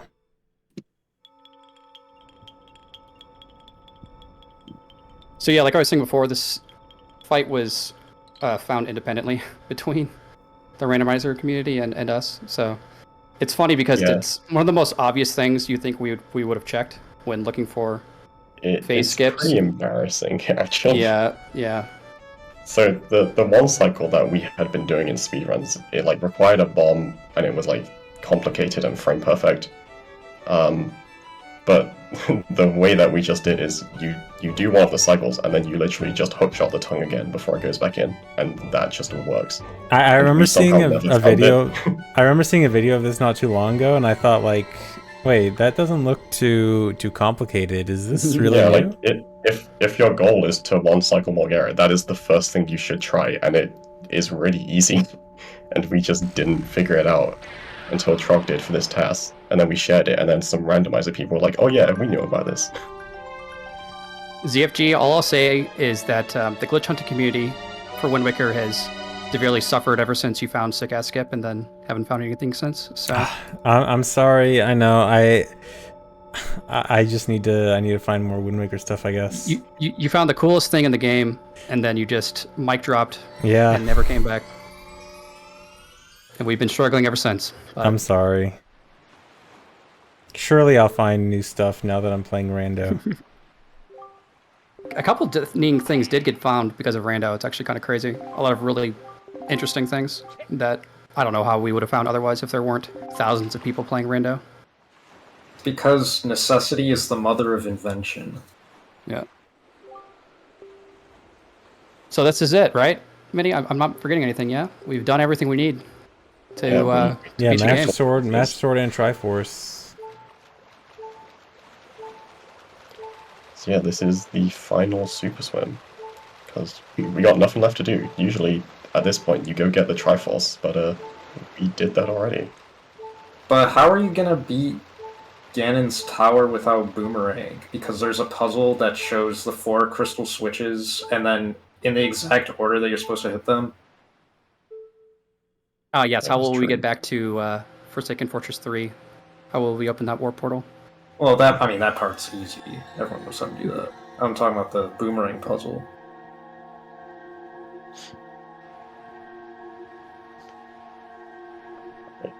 Rifles.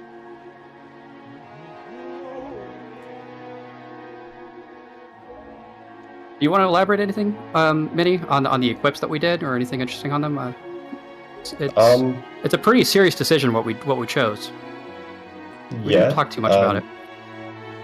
Yeah, so interestingly, so we have 6 items to equip. All of them, except for Deku Leaf, have a hard requirement. So like grapple is hard required for salvaging and Goma. Bombs are hard required for Godin, and also and also breaking the rocks to Jaboon. Wind Waker is hard required for playing songs like Command Melody for Makar, Hookshot for Morgera, and Iron Boost for that one switch. So Leaf is the only one that doesn't actually have a hard requirement. Yeah. So not And much there's wiggle. Yeah, we had a couple options, I think, for the final equip, right? We had Tingle Tuner or Leaf. Yeah, But, Tingle Tuner still doesn't quite work, but some new tricks were discovered recently which make it almost work. I guess, does that mean then, does that mean it was the only option? Then Leaf, then? It is guess. the only option, yeah. Well, these are the Mighty Dark Nuts. They have twice as much health as a normal Dark Nuts, but again, using the attack through their health trick, attack their armor through their, it removes their health without resetting it.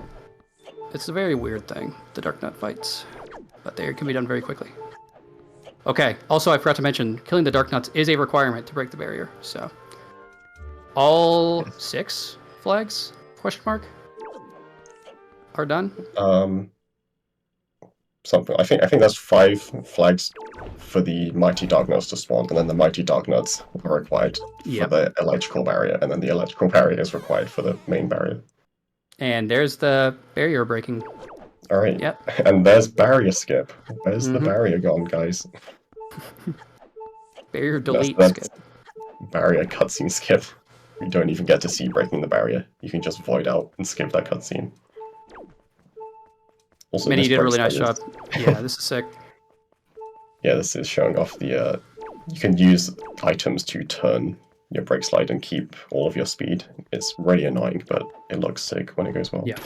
Normally you're in a brake slide, you're locked into a certain direction. Otherwise, you have to sacrifice a lot of speed. So you can pull out grappling hook or hook shot to change your angle. Alright, Ganon's Tower. Now, if you know a thing or two about Wind Waker, it may seem kind of easy to get from here to the end. But if you really think about it and the obstacles and the items we have, it's actually really not obvious how we're going to get there. If you don't know Wind Waker too well, you're probably thinking, how the hell do we get past the trials? That's gonna. You don't know Wind Waker, you're thinking, where the hell is this place? So yeah, you're supposed to do some boss fight rematches, which actually force unequip all your items. But we can just do a little trial skip there.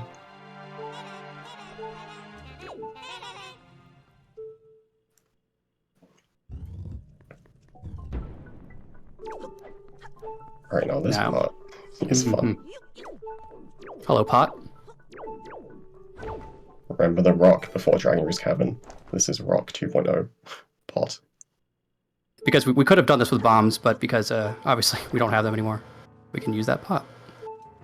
So yeah, 2 extremely precise push clips there who can get us into the pillar and then out of bounds. Shout out to... Thank you. I was gonna say shoutouts to this brake slide. This saves like 2 seconds. Like, it's crazy how much this brake slide saves. It's just so long. And here is the future of Wind Waker tasking, by the way. So yes, that is a slash clip. That is something, if you've been paying attention to the speedrunning community, you know that barrier skip bomb list got found this last fall. And it turns out just how you can do bomb push clips anywhere, you can also do pretty much slash clips almost anywhere. They are even more annoying and dumb to figure out how to find solutions, like viable solutions too. So I won't, I'll go ahead and just briefly tell you the script that we used to get that slash clip working took multiple days and ended up using like almost 300,000 re-records. So that's a thing. Nice. So does that mean that you theoretically could use that for all the places you did bomb clips in this run? Yeah. Yeah. Oh, wow. Yeah, pretty much. So that's the future. And we don't have a reliable way of knowing how to get into position correctly. So yeah, I think in theory then that means I would estimate if I were just to take your average Joe and tell him to slash at that particular corner, he would probably have like a 1 in 100,000 chance of clipping through that wall. So one person who played the game would do it. If I told them all exactly the exact facing angle that they need, that 15 value angle out of 65,000, and then told them to slash at roughly this right area, he would have a 1 in 100,000 chance of doing it. Manny, you want to go ahead and explain this? Because this is the problem area, yeah? Yeah, so if this is Puppet Ganon, you're supposed to use light arrows to kill him. We don't have light arrows. We don't even have a bow. Now, if you know Wind Waker speedruns, you may be thinking, oh, I know, there's a trick called Puppet Ganon skip. You just, you do a zombie hover to the top, and you win. But how are we going to heal with these equips if we do that? It's really not obvious.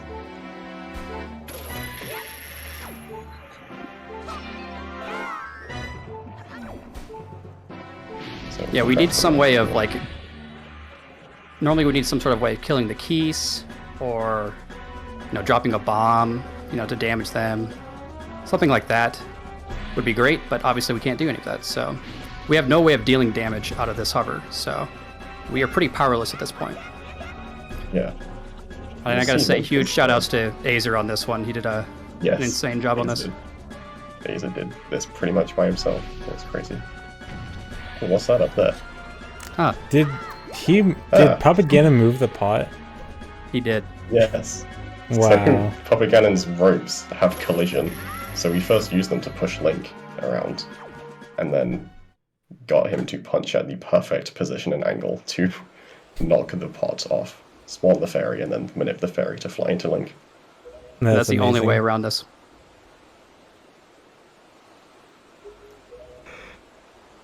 So I think that's it, right? That should be the last question mark as to how we're going to do this. I don't think Ganondorf requires any pauses. There is a weird thing where normally you need light arrows, right? I mean, Zelda shoots light arrows. She takes the light arrows from you, and we don't have any of those, so that's kind of weird. That is true. But I guess she just brought her own. She just brought her own, I guess.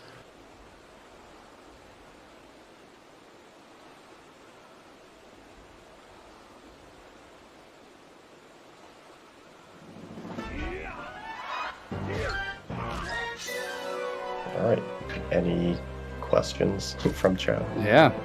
This is a good Q&A time.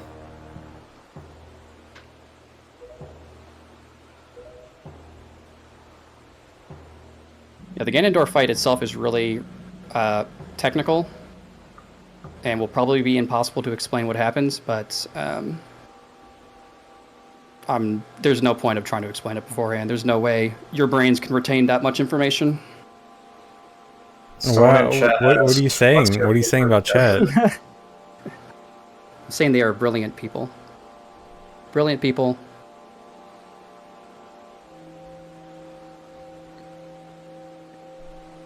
Well, look, guys.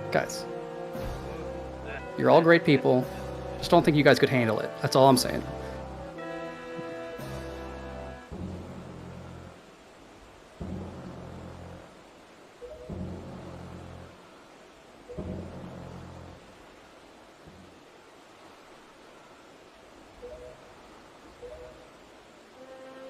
Oh, someone asked, is island loading different between emulator and console? And if you have to do anything special to account for that?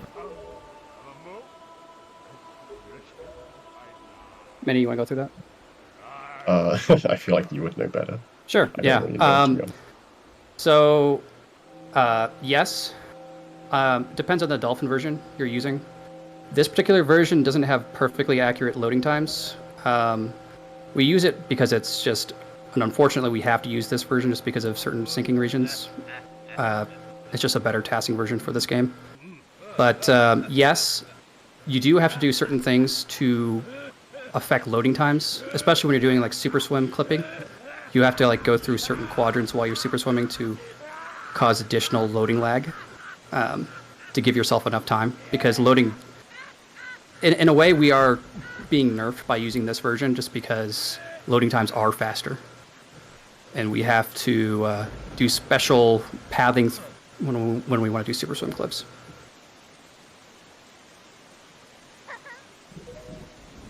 All right. So Ganondorf here has 3 phases, and the first phase is all about doing things in the correct order.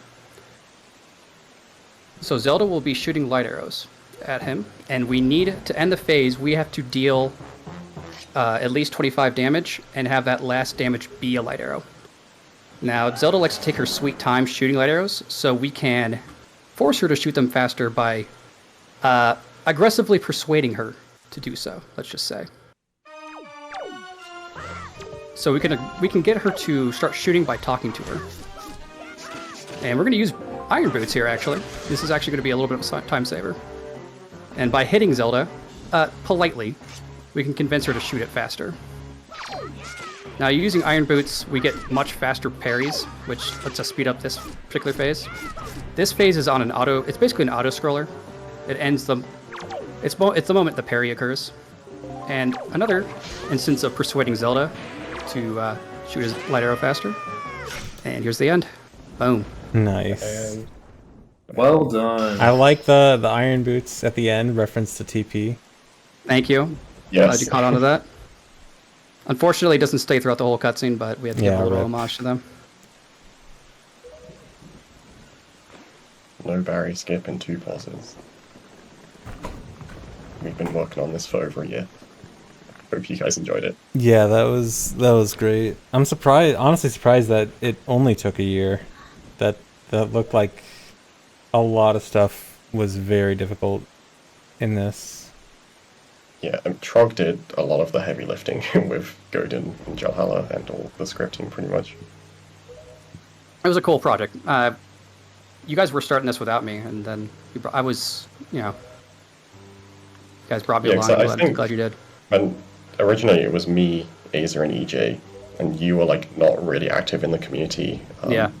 at that time, but then Azer managed to get you in, and then Yeah. you carried. But yeah, again, shout out to Azer67, EJ125, CGF, the other 3 authors of this. All 5 of us did some tassing. Yep. And yeah, it came out pretty good, I think. Yeah, this was pretty great. Out of curiosity, if this was any percent with barrier skip, is that like fewer pause? Would that be like 1 pause? Do you know? Is that Isn't it is one- that Yeah, so, is that to be shown in the future? so any percent with 1 pause is pretty trivial. Because like even for RTA runs, we only get 3 items anyway.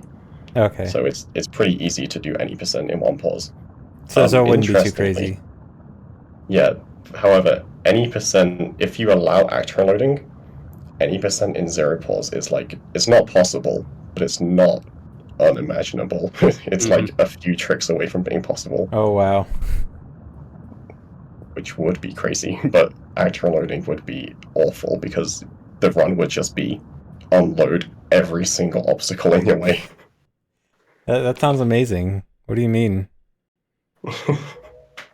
It would be very cool if 0 pause was possible, but Yep. we'll see. I look We forward need you to it. come back, CFG, once get your... Surely I glitch could find hunting. it. I'm sure Your it'll be your- easy. But yeah, as for Oh, like yeah. other Lotads, low A press is also pretty cool. I might try to do that myself. And now we get to see the low quality ending video. I know. Yes.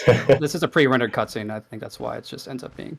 Yeah, and it's also like Yeah. 480i, so you get to see Yeah. beautiful low quality N60 or GameCube video. At 64? No, I slipped. I'm so used to saying N64. So this was secret for well over a year. Yeah. And there was actually a bounty for the trick to make this possible. Yeah. I think it was like $150 to find DRC. I think at the end it was like 300 and something. I felt kind of bad claiming it. It was too much.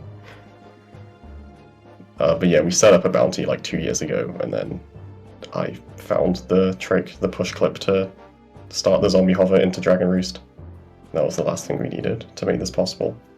And we started working on this the same day. Nice. Which is All the right. highest payout for any Lotad ever. So also, I know there's go ahead. Go ahead.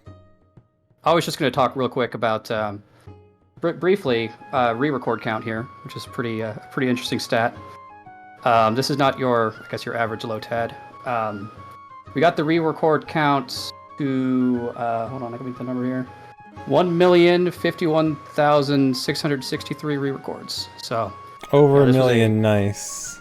yeah, this would be top 10 in task videos, but unfortunately we can't submit it to task videos for a couple of reasons. One being this is a meme category. They generally only accept more serious categories, obviously, but and also the emulator version we're using isn't supported. But still, we hope you guys appreciate the work we did. It's That's too really entertaining for them. But yeah, I was gonna say, so I know there's a bonus vid. Do you guys want to watch the credits before the bonus video, or just go straight into that? You gotta watch the credits because this goes on YouTube. And people love credits. All right. People. All right. Hello, future YouTube viewers wanting to see the credits, the wonderful Wind Waker credits. Yay. You're welcome. But yes, stick around, guys. There's a bonus video. A short bonus video. Yeah, 10 years ago was 2 pause. Something kind of poetic, I guess, about in exactly 10 years we go from 2 pause in one game to 2 pause the next game. Yeah. Mm-hmm. So in 2035, look forward to TP and 2 pauses. Yeah, they'll finally afford another game. Pause in TP? You don't pause. You like pull up a wheel. No, you don't. You would just count that as a pause. You can pause. You would say in 2 wheels. Two Two D-pad wheels. press.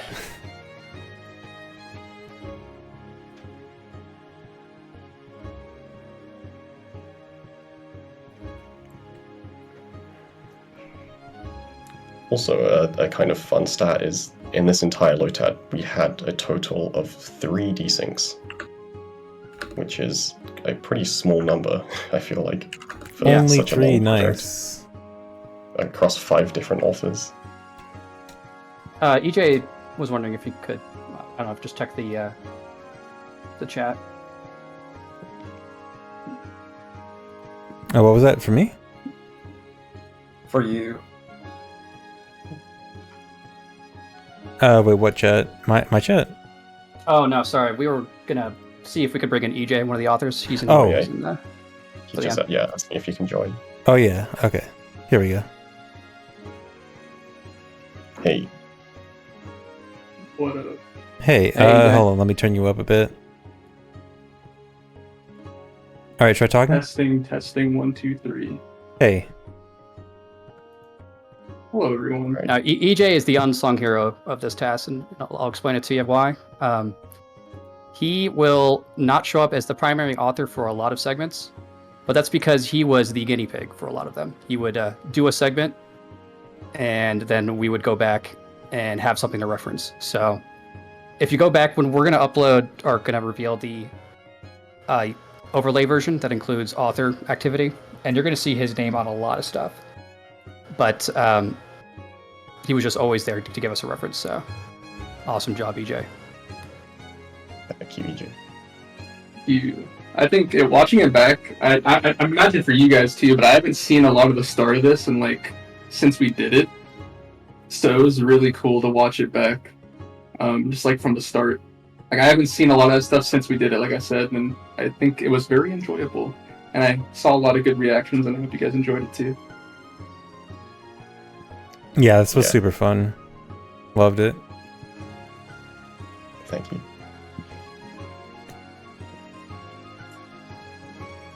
Man, these credits, they go on. They're nice, but they're long. Well, they're almost over. I mean, As think about the Super Swim to Fire Mountain. Actually, you know what? That's a good comparison. I wonder which is longer. credits or Fire Mountain Super Swim. They're pretty close. It's also interesting to think. So the task that I did that it basically follows the same rules. 8 years ago was 2 hours 46 minutes. So if you factor in like the 16 or whatever minutes we spent charging a super swim, like it's kind of crazy how close we are just to time wise. The fact that we didn't ever equip Sail, like a lot has changed in this run. Yeah, time, not so even that pretty much awesome. longer. And even with all the extra restrictions on items. Yeah.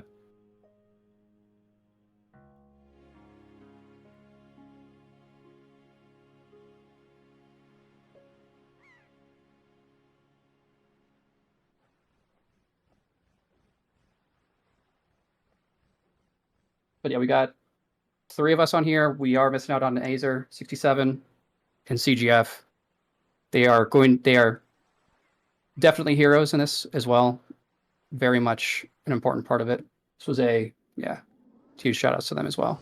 Azer did a lot of the really annoying stuff that would have been a pain without him for sure. Yeah, and Azer is the one who like introduced me to like how 2 pulls was almost possible, but not quite, and then I got obsessed until we found it.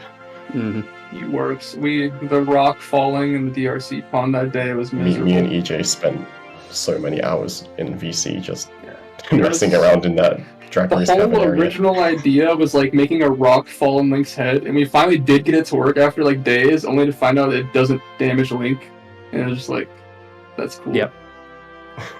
Another thing too is like the amount of stuff. I think they've alluded to it throughout the entire thing, but like the amount of stuff we found that has helped the game in general was like insane. Mm-hmm. Yeah, so many things have come from this Lotad, both like directly and indirectly. It's like the new push clips were like they weren't found for this task, but they were found just like by accident while Trog was tasking something else. He just like happened to notice that doing a slash gave him enough displacement for barrier skip, and then suddenly it's done in any percent. Oh, so that was actually found because of this test? Mm-hmm. Yeah, I think Trog was like stabbing a heart drop, and then looked at his displacement and was like, wait a second. This is way higher than it should be. Wait a second. And now 80% is 44 minutes. Yeah. Alright, so we want to watch the bonus video now? Yeah. Just a quick little thing to guys give you guys some context to some things that you might have not seen. Yeah, basically just like extra things that like there are some parts that we tasked and then they ended up like not actually making it because we found something else instead. Alright, do you guys want me to give a countdown for the bonus video? Alright, I don't need one. I'll just watch it on your stream. Alright. Yeah, it's pretty self-explanatory. Alright, 3, 2, 1, go. So we just wanted to show off some things, like we altered values for visibility for you guys, so we want to show you kind of what it looks like normally, and this is why we did it. So like this is just pitch stuff. black, can't see anything. Yeah. So visibility-wise, this is why we did it. And we did a couple floors of Savage, so we want to showcase that before we found the floor skips. Again, those were found mid-making of this. And the combat's pretty cool, so.